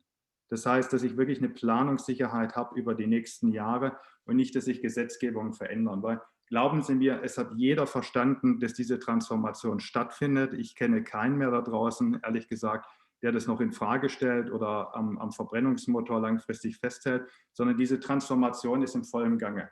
Und es geht jetzt um die operative Umsetzung. Und was ich anfangs ausgeführt habe, haben wir da als Europäer ein Stück weit eine Herausforderung, insbesondere wenn man sich anschaut, was in Amerika passiert, was in China passiert. Insofern müssen wir auch mal überlegen, was wäre eine intelligente Industriepolitik in Europa. Ich glaube aber, dass wir sehr, sehr gute Chancen haben bei dem Thema Elektromobilität. Wir werden 100, 200 neue Modelle haben in den nächsten Jahren. Das heißt, das Angebot wird da sein und vor dem Hintergrund ist es ganz, ganz wichtig, die Ladeinfrastruktur entsprechend zur Verfügung zu stellen. Und ich rede dabei nicht nur von der Ladeinfrastruktur im öffentlichen Raum, sondern wir müssen auch so stabile Netze haben, dass wir die Ladeinfrastruktur zu Hause haben. Für 80% der Fälle wird entweder zu Hause geladen oder im Endeffekt am Arbeitsplatz geladen. Das heißt, da müssen wir die Voraussetzungen schaffen. Und selbst wenn Sie heute ein Mehrfamilienhaus bauen, neu bauen in Tübingen beispielsweise, dann ist es so, dass nicht jede Wohnung eine Wallbox hat, sondern einfach nur einen normalen Stromanschluss in der Garage. Das ist eigentlich für ein Elektrofahrzeug zu wenig. Das heißt, das ganze Thema Netzstabilität ist extrem wichtig. Und hier nochmal auch im europäischen Kontext. Wir haben in Deutschland vielleicht noch ein relativ stabiles Netz.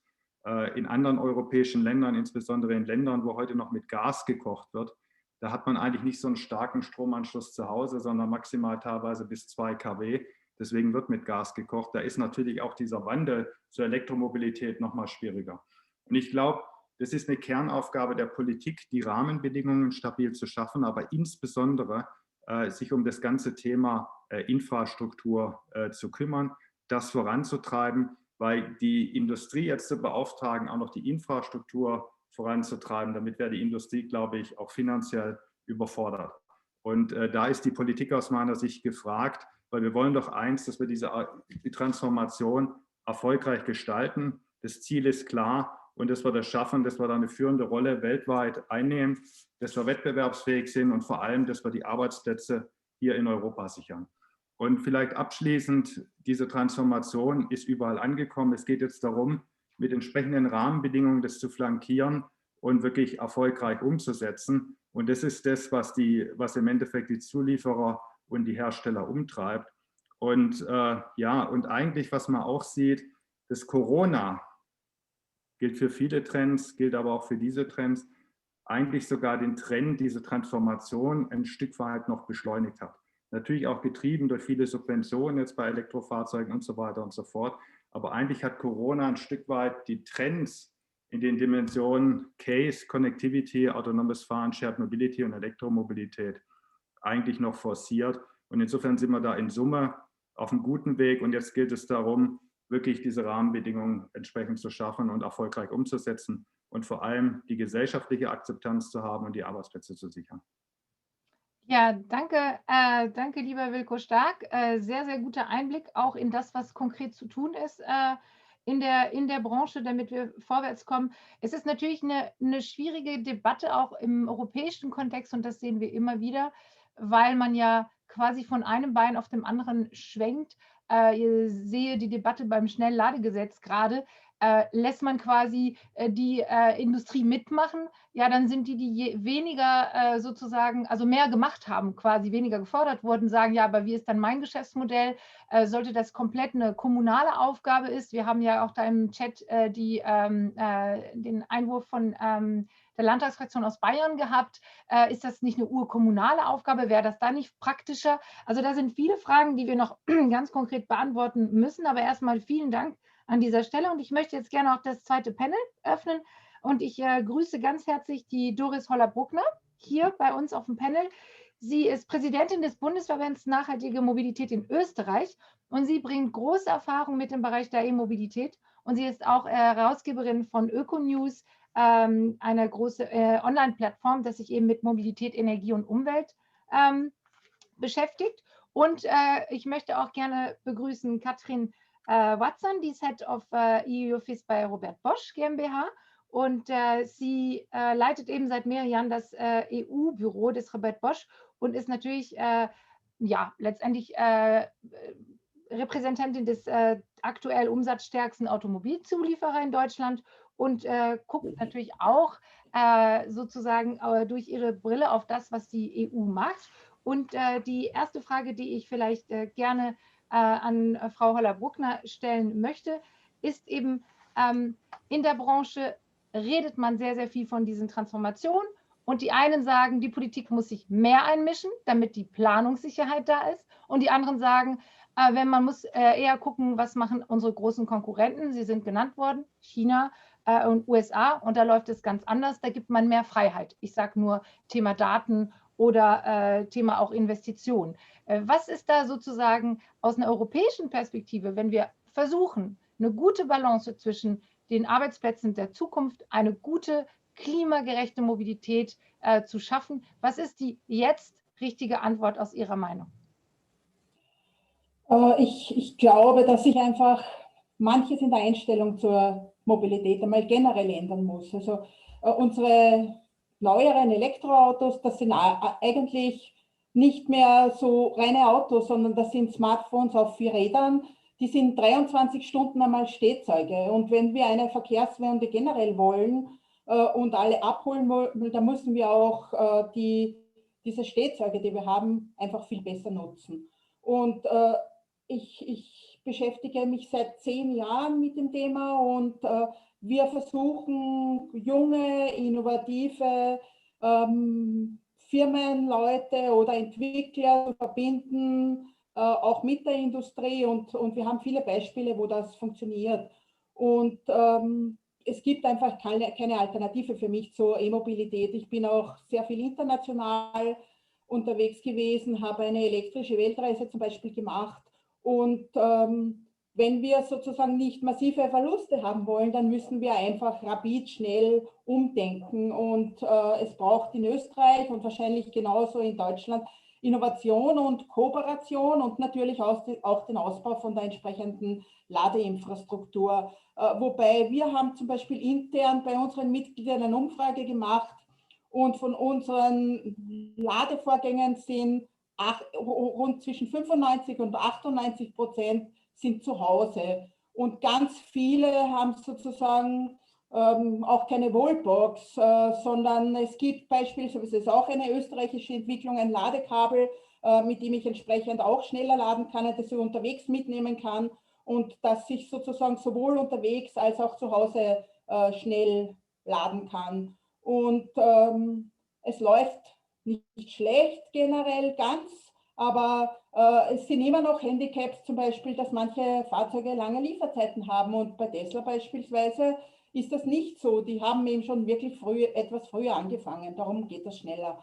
Und ein wesentlicher Hebel ist sozusagen, dass ich auch die Steuern entsprechend anpasse. In Österreich zum Beispiel haben wir die Normverbrauchsabgabe, die wird entsprechend erhöht für Fahrzeuge, die hohe fossile Verbräuche haben.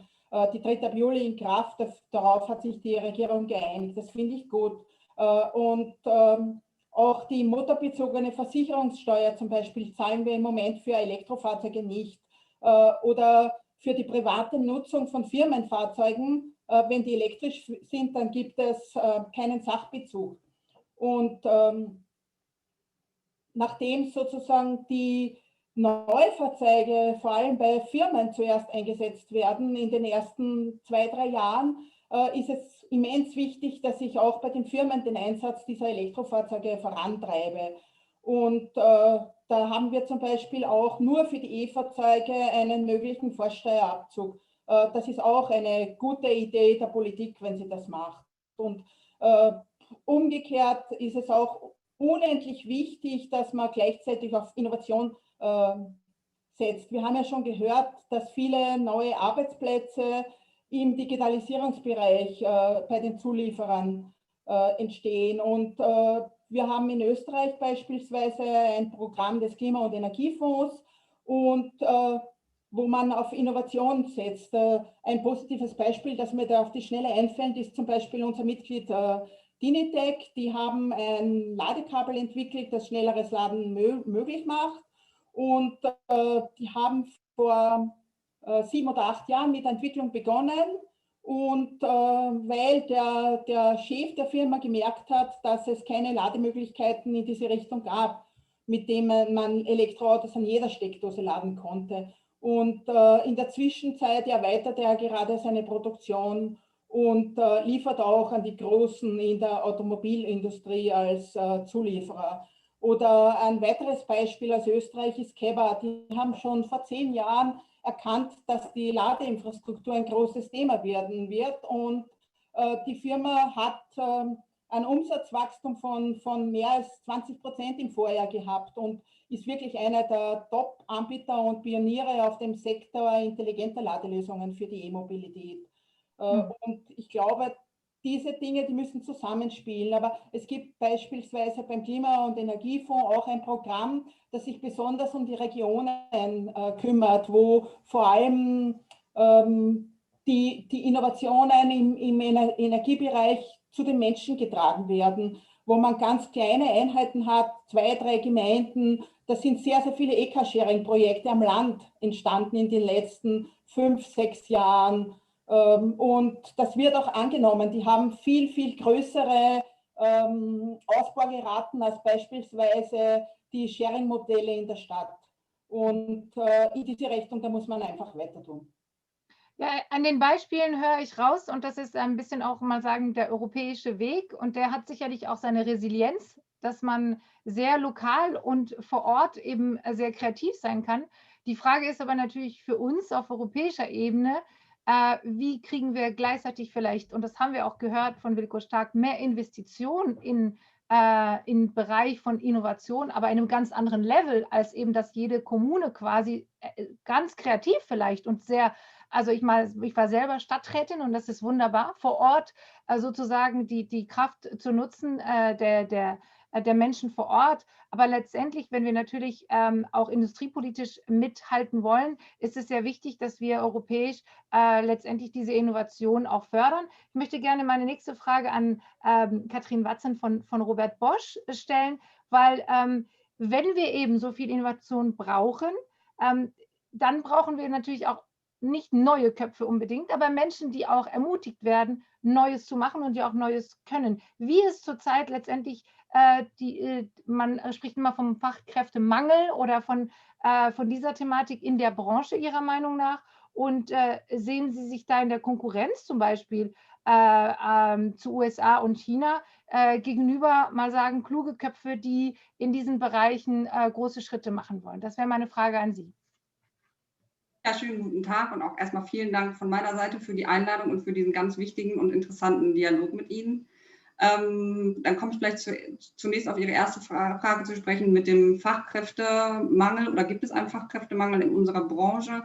Ich kann aus Sicht von Bosch sagen, wir haben momentan keinen Fachkräftemangel. Das liegt, glaube ich, auch daran, dass wir als Arbeitgeber noch einen ganz guten Ruf haben, und wir arbeiten auch stetig daran, dass wir diesen Ruf als attraktiven Arbeitgeber ausbauen. Aber was wir schon sehen, sind Anzeichen, dass die Nachfrage nach Spezialisten in einigen Bereichen angezogen hat. Zum Beispiel dauert die Suche regional oder auch funktional, zum Beispiel im IT-Bereich, länger, um bestimmte Positionen mit Experten zu besetzen. Und hier erwarten wir auch in den kommenden Jahren eine weitere Verschärfung des Wettbewerbs. Wir investieren deshalb kontinuierlich, um Talente zu gewinnen und nachhaltig für die Arbeit bei uns zu begeistern. Und wir haben auch natürlich im Sinne der ganzen Transformation der Mobilität Programme eingeführt, um unsere Mitarbeiter für neue Aufgaben in Wachstumsfelder wie Software oder Elektromobilität weiter zu bilden. Aber Fachkräftemangel darf natürlich nicht grundsätzlich zum Hemmschuh für die Wirtschaft werden. Und auch kleine und mittelständische Unternehmen müssen natürlich in der Lage sein, die Stellen zu besetzen. Und vielleicht grundsätzlich zum Thema der Transformation im Mobilitätsbereich, was natürlich ein ganz wichtiges Thema für uns ist. Und wir sind da auch schon lange unterwegs. Einmal die Transformation, die Digitalisierung und natürlich der Weg zu einer emissionsfreien Mobilität. Im Bereich der Digitalisierung investieren wir schon lange und haben auch den Anspruch, dass wir da ein führendes IoT-Unternehmen werden.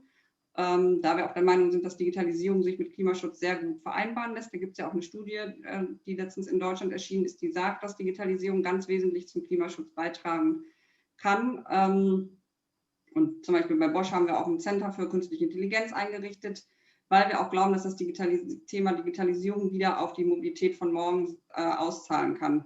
Also unser Ziel ist es, die Mobilität so sicher, emissionsfrei und begeisternd wie möglich zu machen. Und wie Herr Stark ja auch gesagt hat, da sind diese 4 Megatrends: Automatisierung, Vernetzung, Personalisierung und Elektrifizierung. Und wir sind bei allen Feldern ganz aktiv mit dabei. Ich muss da jetzt nicht weiter darauf eingehen, aber natürlich vielleicht auch das Thema der Elektromobilität, weil das hier ein sehr prominentes Thema ist. Bosch bekennt sich ganz klar zum Klimaabkommen von Paris und den damit verbundenen Zielen. Wir leisten ja auch unseren eigenen Beitrag und sind seit letztem Jahr als erstes globales Industrieunternehmen weltweit klimaneutral in Scope 1 und Scope 2, wurden da auch kürzlich ausgezeichnet vom Carbon Closure Projekt. Und jetzt als nächstes wollen wir uns dem Scope 3 natürlich auch widmen. Und im Bereich der Elektromobilität haben wir schon frühzeitig Wissen und hohe Finanzmittel eingesetzt, um Elektromobilität zum Durchbruch zu verhelfen. Also wir fangen da an natürlich nicht nur bei den PKWs, aber bei den E-Bikes und auch beim Truck. Insgesamt letztes Jahr haben wir allein 500 Millionen Euro investiert in Elektromobilität und schon in den letzten 10 Jahren insgesamt 5 Milliarden Euro investiert.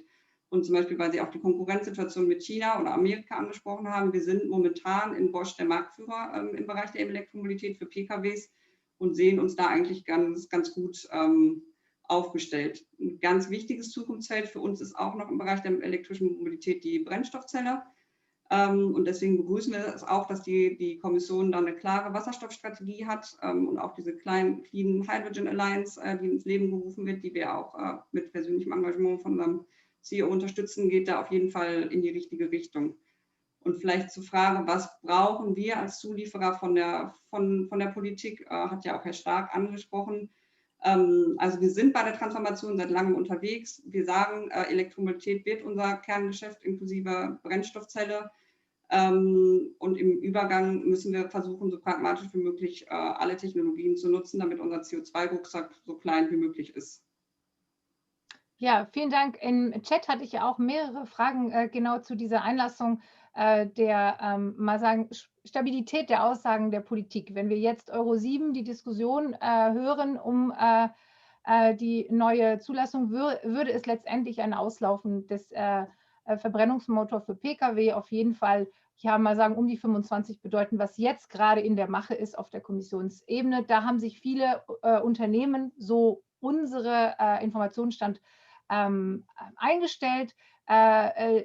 Letztendlich ist das eine sehr starke Interpretationsraum. Also wir haben ja auch sogar den Ministerpräsident von Bayern, der von 2030 als eine Zahl genannt hat, der für ihn gut wäre, weil man dann innovativ quasi anschubst. Letztendlich ist das dieser Wettbewerb um diese Zahl ist eine schwierige, weil auf der anderen Seite werden wir gefragt, Planungssicherheiten wirklich zu gewährleisten. Und auf der anderen Seite haben wir Unternehmen, Zulieferer, die uns sagen, wenn sie zu sehr den Bogen überspannen, also sehen wir auch in dem Strategiedialog hier in Baden-Württemberg, dann wird es so schwierig sein, dass der Mut quasi herausgeht oder sogar der Investitionskapital rausgeht, weil es nicht zu schaffen scheint. Und auf der anderen Seite haben wir aber auch tatsächlich die drängenden Ziele von Paris und wo wir andersrum als Grüne immer gesagt haben, wenn wir nicht ein Datum sagen, dann werden wir nie die Innovationen antreiben. Also in diesem sozusagen Spannungsbogen befinden wir uns. Letztendlich, wir werden ganz konstruktiv an Euro 7, was ja nicht primär nur CO2 belangt, natürlich arbeiten, aber es wird logischerweise auch diese Entwicklung Richtung Elektromobilität beschleunigen. Und wir müssen uns da tatsächlich auch sehr ehrlich sein, das kam auch in dem Chat, es werden in den Prozessen zur Herstellung der Mobilität der Zukunft in dem Pkw-Bereich wahrscheinlich weniger Menschen brauchen. Und letztendlich ist es aber so, dass wir, wie wir merken, Mobility as a Service, diese ganze Konnektivität in der Branche, um uns in Bewegung in einer klimaneutralen Welt zu bringen, brauchen wir enorm viele Köpfe und es werden auch neue Berufe, bin ich mir sicher, entstehen. Und jetzt habe ich ja noch eine Frage nochmal an Wilko Stark, weil das kam jetzt auch mehrmals in dem Chat. Wie könnten wir diesen Mangel an technischem Know-how, Entschuldigung, falls es ihn gibt, überhaupt helfen, auf die Sprünge zu bekommen in Europa? Und noch auch, Frau Watson hat es angesprochen, sehr wichtig, das Thema der Lieferketten. Wenn wir da diesen globalen Markt sehen, wir werden noch nächstes Jahr in Europa ein Lieferkettengesetz haben. Die Elektromobilität ist ja auch immer wieder sozusagen verknüpft mit dieser Thematik, woher kommen die seltenen Erde, wie bewahren wir sozusagen auch einen ethischen Blick darauf. Und da wäre eben meine Frage, wie bereitet sich die Branche auf dieses Lieferkettengesetz vor und eben wie bereitet sich die Branche auf das fehlende Know-how oder vielleicht fehlt es gar nicht, vielleicht ist das nur eine Chimäre. Das wären meine beiden Fragen und die vom Publikum. Ja, vielen Dank. Vielleicht noch mal ein, zwei Sätze zu Euro 7. Ich glaube, was wichtig ist, dass man da wirklich auch in den aktiven Dialog eintritt mit der Industrie. Und wir haben schon einen sehr, sehr schnellen Hochlauf jetzt der Elektromobilität. Wenn wir jetzt Green Deals zugrunde legen, ich habe das gesagt, haben wir eigentlich über 50% batterieelektrische Fahrzeuge ab 2030, gegebenenfalls sogar deutlich mehr. Das muss erstmal gestemmt werden von der Industrie, von den Zulieferern und auch von der kompletten Lieferkette. Und wenn man denn so einen Planungsprozess macht, und es ist ja eine Transformation, das ist ein Marathon, ist kein Sprint, da muss man sich auch anschauen, was ist eigentlich hinterher darstellbar und erreichbar und wann sind auch gegebenenfalls in dieser Entwicklung nochmal Technologiesprünge. Also ich verweise beispielsweise auf das Thema Solid-State-Batterie. Wir gehen davon aus, dass 25, 26, 27 erste Fahrzeuge kommen werden mit Solid-State-Batterie, gegebenenfalls ein japanischer Konkurrent auch früher, was nochmal eine ganz, ganz andere Energiedichte liefert, die Fahrzeuge deutlich sicherer macht, weil die Batterie nicht so schnell Gefahr läuft, im Endeffekt thermisch durchzugehen. Das heißt, das sind alles Themen, die man mal in so einer gesamten Roadmap sich anschauen muss und dann überlegen muss, was ist eigentlich ein intelligenter Hochlauf. Bezüglich der Kompetenzen, des Know-hows, was Sie angesprochen haben, ich glaube, was ganz, ganz wichtig ist, dass jedes Unternehmen, und das ist ja in der ersten Diskussion heute Morgen auch angeklungen, sich überlegen muss, wie sieht eigentlich jetzt mein Strategieprozess aus und wie stelle ich mich dementsprechend auf. Und die Herausforderungen in den 4 Dimensionen sind so immens, dass man wahrscheinlich an der einen oder anderen Stelle sehr, sehr gut beraten ist, wirklich über größere Kooperationen nachzudenken. Und ich habe das erwähnt, dass das sehr, sehr stark stattfindet zurzeit in China, dass es sehr, sehr stark stattfindet, auch in USA. Also wenn Sie sich anschauen, beispielsweise jetzt General Motors hat ja Cruise ausgegründet, das ist die Tochter fürs autonome Fahren. Da ist Lyft beteiligt, jetzt ist Microsoft im Endeffekt auch noch eingestiegen. Das heißt, da werden so Kooperationsnetzwerke geschaffen. Und ich glaube, das kann ein intelligenter Weg sein, um ein Stück weit eigentlich dieses Know-how und vielleicht den Mangel an der einen oder anderen Stelle auch zu kompensieren.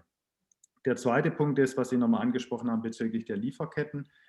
Ich glaube, wir sehen sowieso einen Trend, jetzt getriggert auch durch Corona, den hat es davor aber eigentlich auch schon gegeben, dass wir eine stärkere Local-für-Local-Lokalisierung haben, insbesondere in den Regionen USA, Europa und China. Und dieser Local-für-Local-Ansatz war eigentlich vor Corona getriggert durch das politische Spannungsfeld, was wir hatten zwischen China und USA, wo wir auch als Europäer, und insofern ist es schon eine kritische Fragestellung, sag mal, zwischen den Stühlen sitzen. Das ist gar keine einfache Aufgabe.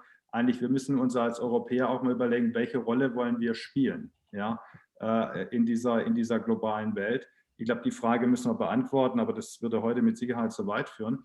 Aber ich glaube, was wir sowieso sehen, ist dieser regionale Aspekt und auch ganz, ganz stark getrieben durch entsprechende Gesetzgebung in China, dass man sagt, es ist Local für Local. Sie hatten damals, als sie mit batterieelektrischen Fahrzeugen angefangen haben, gab es die sogenannte Whitelist, wo im Endeffekt eigentlich nur batterieelektrische Fahrzeuge Subventionen bekommen haben, die entsprechend auch chinesische Batteriezellen hatten und auf dieser Liste standen etc. Das heißt, eine sehr, sehr intelligente Industriepolitik.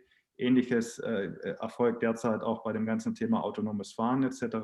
Und da müssen wir uns entsprechend einsortieren. Aber ich glaube, bezüglich der Lieferketten, es wird einen Local-für-Local-Ansatz geben. und wo Europa gegebenenfalls oder ganz sicher auch noch einen Aufholbedarf hat, wenn man sich jetzt europäische Unternehmen anschaut, ist natürlich auch bei der ganzen Batterietechnik. Also wir sind, die großen Player sind da im Endeffekt Panasonic, LG Chem, SKI aus Südkorea, aber natürlich, ja, also das Faras ist noch, das sind Themen, da müssen wir aufpassen, dass wir jetzt sukzessive auch, und da gibt es ja Initiativen, die auch gut laufen, da entsprechend Unternehmen aufbauen. Und dann ist es immer so, dass ein besonders guter Einstieg ist in neue Technologien, wenn Technologiesprung stattfindet. Also wenn es irgendwelche Möglichkeiten gibt, gerade beim Thema Solid-State-Batterie, da im Endeffekt Fuß zu fassen, die nächste Generation mitzunehmen, ich glaube, das ist immer der sinnvollste Einstieg, weil man da dann im Endeffekt investiert und auch einen Wettbewerbsvorteil hat. Und das vielleicht in einer Nutshell zu Ihrer Frage.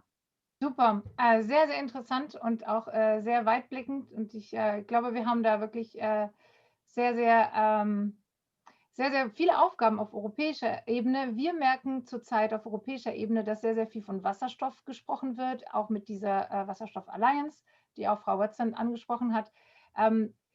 Wir haben da auch fast zwei Richtungen, die wir erspüren.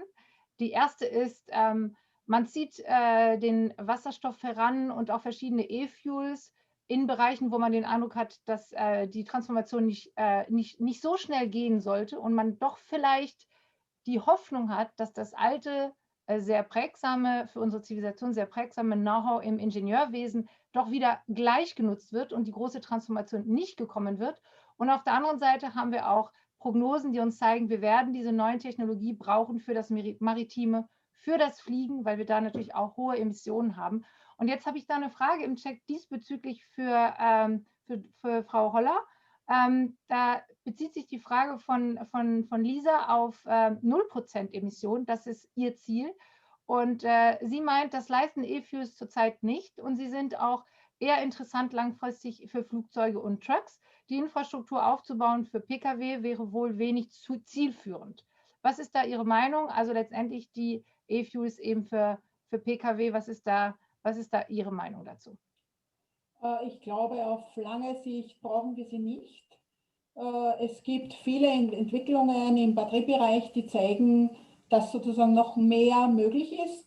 Und ich habe sogar in meinem Bekanntenkreis oder Freundeskreis einige Leute, die sich intensiv beschäftigen mit Elektro-LKWs. Und es gibt bei uns eine Kooperation, das Council für nachhaltige Logistik, dass diese LKWs, das sind von 25 der größten Logistikanbieter in Österreich, sind 19 in diesem Council.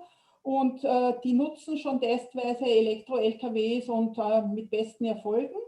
Und meine Bekannten in der Schweiz, mit denen ich auf der Weltreise war, haben in der Zwischenzeit für die Deutsche Post einen LKW entwickelt, der hat über 600 Kilometer, rechnet sich aufgrund der politischen, der Schwerlastabgabe in der Schweiz zu 100%. Also da sind auch natürlich auch politische Eingriffe entsprechend möglich. Und ich glaube, dass da in der Technologie, speziell im Batteriesektor, noch sehr, sehr viel im Kommen ist und man da auch noch viel erwarten kann in den nächsten 10 bis 15 Jahren. Ja, vielen Dank. Dann ist auch spannend, dass in Österreich da anscheinend tatsächlich durch auch eine entsprechende Fiskalpolitik wir gewisse große Fortschritte sehen. Wir sind natürlich auch gespannt, wie sich das auf europäischer Ebene vielleicht umsetzen lässt. Das ist natürlich wie immer das Motto Europas, geeint in Vielfalt ist unsere Stärke. Aber natürlich, wenn man auch sich anschaut, wie China zurzeit ihre industriepolitischen Leitlinie, ist das natürlich eine Herausforderung für uns, da mitzuhalten, weil wir sehen es ja auch bei der Pandemie, für jede Entscheidung einen ganz anderen politischen Prozess haben. Was ich nur als Grüne sagen kann, ich mich natürlich freue, dass wir die Demokratie ernst nehmen, aber es macht nicht industriepolitischen Entscheidungen einfacher auf unserem Kontinent. Ich habe hier noch sehr breit gefächert verschiedene Fragen in dem Chat. Wir haben noch einige Fragen zum Thema eines hiesigen Themens in Baden-Württemberg. Wir haben ja hier auch diesen Dialog begonnen mit dem Automobilhersteller Strategiedialog. Sie sind auch, Frau Watson, Sie sind da auch mit einbezogen. Könnten Sie uns vielleicht sagen, wie sich dann tatsächlich dieser Dialog mit der Politik auf Ihre konkrete Arbeit ausgewirkt hat in letzter Zeit? Ja, sehr gerne. Also genau, insgesamt, wie ich auch schon zu Beginn gesagt habe, der Dialog ist für uns sehr wichtig und auch gerade mit der Landesregierung Baden-Württemberg, den Dialog empfinden wir immer als sehr konstruktiv und natürlich auch sehr hilfreich. Sind da bisher auch immer auf ein offenes Ohr gestoßen. Und ist natürlich auch wichtig, den Austausch zu haben, dass die Politik einerseits sieht, in welche Richtung gehen wir, was sind von unserer Seite die Hindernisse, aber auch, dass wir sehen, was sind die Erwartungen von der Politik an uns. Also, dass wir das quasi in Einklang bringen, weil, wie, glaube ich, auch die Diskussion gezeigt hat, wir verfolgen ja alle das gleiche Ziel. Also der Klimawandel ist ein ganz dringendes Problem, da können wir keine Zeit verlieren, das müssen wir angehen. Gleichzeitig müssen wir diese Transformation so gestalten, dass sie so sozial verträglich wie möglich ist. Es wird klar Auswirkungen auf die Beschäftigung geben, aber dass wir das so weit abfedern können und da in eine gute Balance kommen. Und da ist uns wirklich als Unternehmen sehr daran gelegen, dass wir das gemeinschaftlich tun. Also da haben Sie die Nutzen und wir auch. Also ich glaube, da haben wir wirklich das gleiche Ziel. Das ist etwas, was ich gerne mitnehme, auch von der heutigen Veranstaltung, dass wir tatsächlich auch vielleicht auf europäischer Ebene die Kommission anregen sollte, einen solchen Dialog anzuregen, weil wir merken, die Dialogebenen sind quasi Landesebene oder nationalstaatlich, aber eigentlich, und das ist auch unser Bemühen von heute Nachmittag, die Session, auch ein bisschen einen europäischen gemeinsamen Blick zu haben. Und da sehen wir, dass wir noch weit davon entfernt sind, tatsächlich gemeinsame Leitlinien und auch gemeinsamen Dialog mit der Industrie zu führen. Und das brauchen wir tatsächlich, um da auf europäischer Ebene die richtigen Rahmenbedingungen zu setzen. Wir haben jetzt im Verkehrsausschuss, im nächsten halben Jahr werden wir über das Thema Maut sprechen, nennt sich ja Eurocharging oder Eurovignette, wenn man das alte nimmt, wo es wirklich auch eine große Debatte, glaube ich, geben wird, inwiefern wirkt man quasi da an dem Markt, inwiefern treibt man Innovation voran, wenn man zum Beispiel eine CO2-basierte Maut einführen würde und so weiter und so fort. Das werden spannende Diskurse sein. Letztendlich muss ich sagen, ich merke, die Länder wie Österreich und Italien sind zurzeit da auch sehr interessiert an dem Bericht der Europäischen Union, hauptsächlich wegen einem sehr lokalen Thema. Also das ist ja da die Transit quasi der Lkw durch den Brenner. Aber die Diskussion wirklich auf der europäischen Ebene angekommen, wie sind wir da fair und fortschrittlich, damit es unserer Industrie auch hilft, da mangelt es noch ein bisschen an dieser Perspektive. Und sehr gerne schauen wir auch noch mal ein bisschen mehr ins Detail auf den Strategiedialog in Baden-Württemberg, um zu gucken, wie wir da auch lernen können, mal sagen, um das Know-how auch so einen Dialog auf europäischer Ebene sozusagen zu instaurieren. Also ich möchte nochmal zurückkommen auf die Case, auf die 4 Buchstaben, Konnektivität, automatisch, Sharing und Elektrik.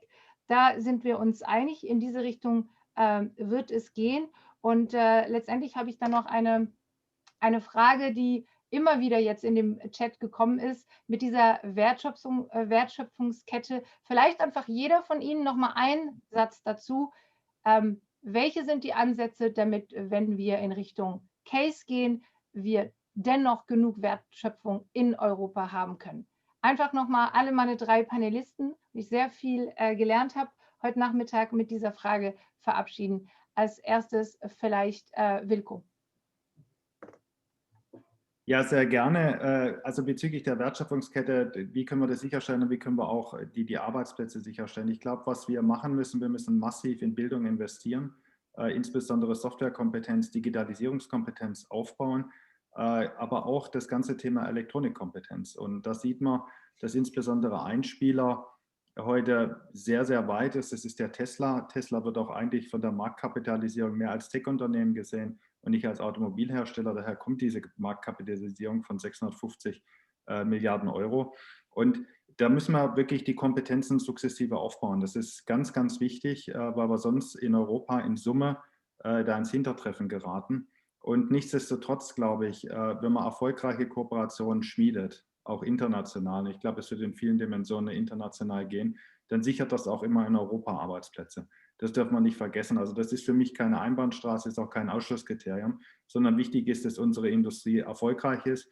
Und das war uns schon mal überlegen, wie könnte eigentlich so ein Masterplan auch für Europa sein? Was sind denn in diesen einzelnen 4 Trends jetzt nochmal Technologiebrüche? Ich hatte einen gesagt bei den Batterien mit Solid State, wenn das kommt, wo man sagen kann, Mensch, wenn man da als Europäer die Vorreiterrolle einnehmen könnte, und da gibt es ein Unternehmen aus Frankreich, was da momentan sehr, sehr aktiv ist, dann wäre das im Endeffekt eigentlich sehr, sehr gut. Und so müssten wir mal eine Roadmap aufzeigen für die einzelnen Technologien und sagen, was ist denn eigentlich geschickt und wie können wir von der Politik her die Rahmenbedingungen so machen, dass wir die Industrie unterstützen.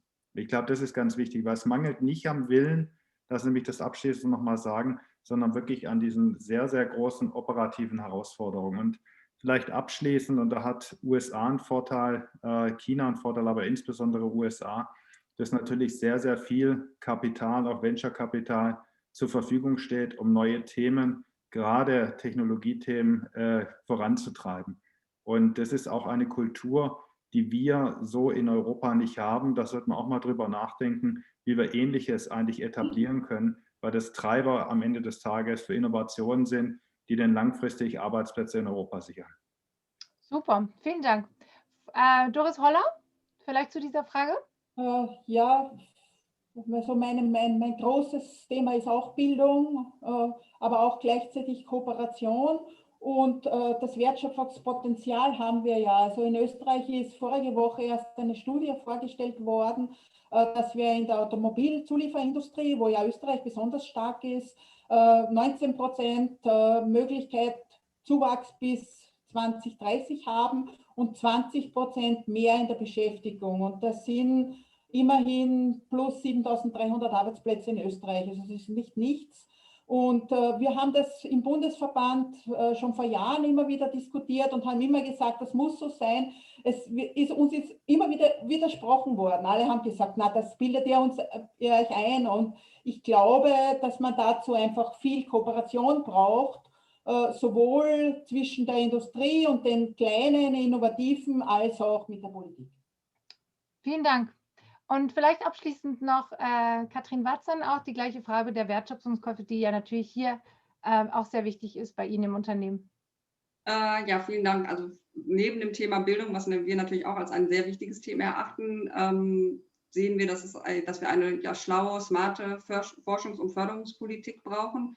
Die Europäische Kommission hat ja schon, oder die Europäische Union hat ja schon da ein ganz gutes Instrument mit dem Important Project of Common European Interest. Vielleicht, um auch dieses Panel mit einer positiven Nachricht zu schließen. Wir haben zum Beispiel an dem ersten IPCI teilgenommen und werden dann dieses Jahr unsere Halbleiterfabrik in Dresden eröffnen. Und ohne diese Förderung von Seiten der EU wäre die Standortentscheidung nicht zugunsten Europas ausgefallen. Also dank dieses Instruments, was wir halt in der EU haben, was ja auch guckt, wo sind, wie auch Herr Stark gesagt hat, wo sind gute Felder, wo wir auch eine Wertschöpfungskette innerhalb von Europa sicherstellen können, dass wir das wirklich gut weiterverfolgen. Das machen wir jetzt auch bei Wasserstoff, auch bei Mikroelektronik. Und dass wir da dann auch jeweils gucken, so ein bisschen choose your battlefield, worauf fokussieren wir die Forschung. Vielleicht ist es nicht sinnvoll, bei Feldern, wo wir sowieso den Anschluss verloren haben, noch versuchen aufzuholen, sondern eher da, wo wir auch stark sind, dann noch mehr zu investieren, damit wir dann im Endeffekt auch was haben, was wir mit an den Verhandlungstisch bringen können. Ne? Wenn wir Felder haben, die wir besetzen, wo Europa stark ist, haben wir wiederum ein besseres Verhandlungsmanöver oder Verhandlungsraum gegenüber anderen Regionen. Dankeschön. Ja, Dankeschön. Also ich sehe das auch so, dass wir auch zusammenarbeiten müssen und das ist spannend, auch auf europäischer Ebene. Wir sind als 3 Abgeordnete in verschiedenen Ausschüssen und wir merken auch, dass im Verkehrsausschuss werden dann mal sagen, sehr klare Infrastrukturprojekte gefördert. Im Umweltausschuss, da reden wir über Grenzwerte von verschiedenen Normen. Und dann im Industrieausschuss und auch im Forschungsausschuss werden dann eben Leitprogramme für Forschung freigegeben. Und nicht, natürlich der Green Deal ist sozusagen jetzt die oberste Maxime. Und das ist natürlich, viele Menschen sagen uns immer als Grüne, freuen Sie sich jetzt eigentlich, dass der Green Deal so angekommen ist? Und meine Antwort ist da ganz oft, letztendlich ist es eine Notwendigkeit durch unsere Gesellschaft, hat nichts mit uns zu tun, sondern wir müssen da alle gemeinsam eine Antwort geben. Aber natürlich müssten wir eigentlich aufhören, in solche Kompartimenten zu denken und tatsächlich zusammen die verschiedene Ausschussarbeit auch noch mehr abstimmen, damit tatsächlich wir die Chancen für die Industriepolitik sehen, sie dadurch auch legislativ begleiten in den Verkehrsausschuss und in dem Umweltausschuss. Und da wir aber da immer wieder auch mit eigenen Mitgliedsländer, die ein bisschen andere Sensibilität haben, zu tun haben in diesem Trilogkonstruktion der Europäischen Union, ist es manchmal sehr, sehr schwierig, sozusagen eine gemeinsame Linie zu finden. Aber es ist unser Anliegen und deswegen auch für uns hier ein großes Lernfeld als Europaabgeordnete der verschiedenen Ausschüsse zu gucken, wo sind wirklich unsere gemeinsamen Linien und wo müssen wir jeweils auch in unserer legislativen Arbeit vorantreiben. Vielen Dank für dieses wirklich sehr, sehr spannende Panel. Ich habe sehr, sehr viel gelernt, auch sehr, sehr viele kleine Kontroverse gesehen, die sich jetzt durch diese Pandemie mal sagen, auch etwas gelegt haben, wo mehr gemeinsam nach vorne geschaut wird. Das ist natürlich sehr, sehr schön, wenn man so ein bisschen Hoffnung schöpfen kann. Und ich möchte jetzt einfach für diese erste Mittagssession und diesen ersten Talk über diesen Dialog, den wir mit der Industrie eben führen wollen, mit der Automobilwirtschaft, allen Zulieferer und allen Forschungsinstituten und Menschen, die sich mit Verkehrssystemen auseinandersetzen, den wir fortführen wollen. Und ich übergebe für eine kleine Zusammenfassung noch meiner Kollegin aus Bayern, wo auch da die ganzen Fragen, die wir heute aufgeworfen haben, natürlich hautnah verfolgt werden. Ja, ganz herzlichen Dank an meine geschätzten Kolleginnen Viola und Anna, aber auch ganz besonders an die Referentinnen und Referenten für diesen interessanten Nachmittag zur Automobilindustrie im Wandel.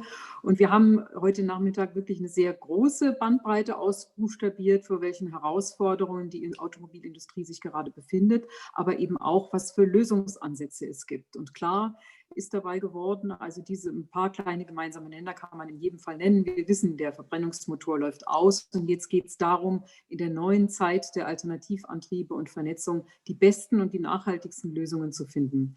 Und wir waren uns auch darüber einig, dass die europäische Automobilindustrie aufholen muss, Arbeitsplätze und Wohlstand ja irgendwie auch gesichert werden muss. Und sie muss deswegen resilient wettbewerbsfähig werden, auch gegenüber China und den USA, aber eben auch nachhaltig mit Blick auf die Einhaltung der Pariser Klimaziele. Und was ist die Rolle der Politik dabei? Eben auf kommunaler, bundespolitischer, aber eben auch auf europäischer Ebene, für die wir ja hier auch einstehen. Wir müssen die Umstellung auf neue Antriebe und andere Mobilitätsformen unterstützen. Wir müssen Rahmenbedingungen setzen, da entsprechend aber auch Anreize. Das gibt auch Planungssicherheit für die entsprechenden Unternehmen. Und was uns eint, wir wollen gemeinsam die Transformation der Autoindustrie positiv gestalten und das gemeinsam organisieren mit Wissenschaft, Industrie und Politik und da eben in diesen Dialog eintreten, nämlich genau in der Form, wie wir das heute auch zum Beispiel machen, aber auch dann in unserer ganz konkreten Arbeit vor Ort. Jetzt haben wir das große Glück, dass wir noch weiter heute uns mit diesem Thema beschäftigen können, mit weiter sehr wunderbaren Expertinnen und Experten. Deswegen hoffe ich sehr, dass die Zuseherinnen und Zuseher noch ein bisschen dabei bleiben, trotz der Mittagszeit. Aber vielleicht kann man nebenbei noch sein Sandwich essen. Wir freuen uns sehr. Ich bedanke mich nochmal ganz, ganz herzlich bei allen Referentinnen und Referenten. Wir gehen dann zum zweiten Teil über, den wird dann auch Viola, meine liebe Kollegin Viola, dann entsprechend einleiten. Da geht es weiter mit Englisch, in englischer Sprache und mit der Bedolmetschung, The Transition of the Automotive Industry and Being the Change. Und da werden wir auch natürlich sehr viele europapolitische Aspekte mitkonjugieren. Ich übergebe dann an Viola. Genau, und wir machen jetzt eine halbe Stunde Pause. Das heißt, das Sandwich kann auch hinter verschlossener Kamera gegessen werden. Und es gibt natürlich noch eine Übersetzung. Das ist vielleicht wichtig für alle, die sich mit dem Englischen nicht ganz so wohl fühlen, sowohl ins Französische als auch ins Deutsche. Das heißt, wir hoffen, dass möglichst viele von euch und von Ihnen gleich ab 15 Uhr wieder einschalten. Wir haben ebenso hochkarätige Gäste im europäischen Panel und freuen uns dann auf eine ebenso angeregte Diskussion. Und auch von meiner Seite nochmal ganz, ganz herzlichen Dank in diese Runde. Und somit sind wir auch am Ende des ersten Teils. Wir sind quasi sehr, sehr pünktlich, das ist schön. In dem zweiten Teil haben wir auch sehr, sehr spannende Gäste von Kalifornien, bis ganz Europa werden wir auch nochmal den Blick quasi auf die europäische Perspektive, auch mit anderen Autoherstellern quasi aus anderen Ländern nehmen. Ich habe mich sehr gefreut, Sie, euch und Ihnen heute hier zu Gast zu haben. Wenn Sie Lust haben, machen Sie kurz Pause und schalten Sie wieder ein. Dann werden wir auf Englisch das fortführen und wir bleiben einzeln auch im Gespräch mit den verschiedenen Akteuren von heute. Vielen Dank für die Aufmerksamkeit und für die rege Teilhabe und die verschiedenen Fragen, die im Chat gestellt worden sind. Bis dann. Vielen Dank.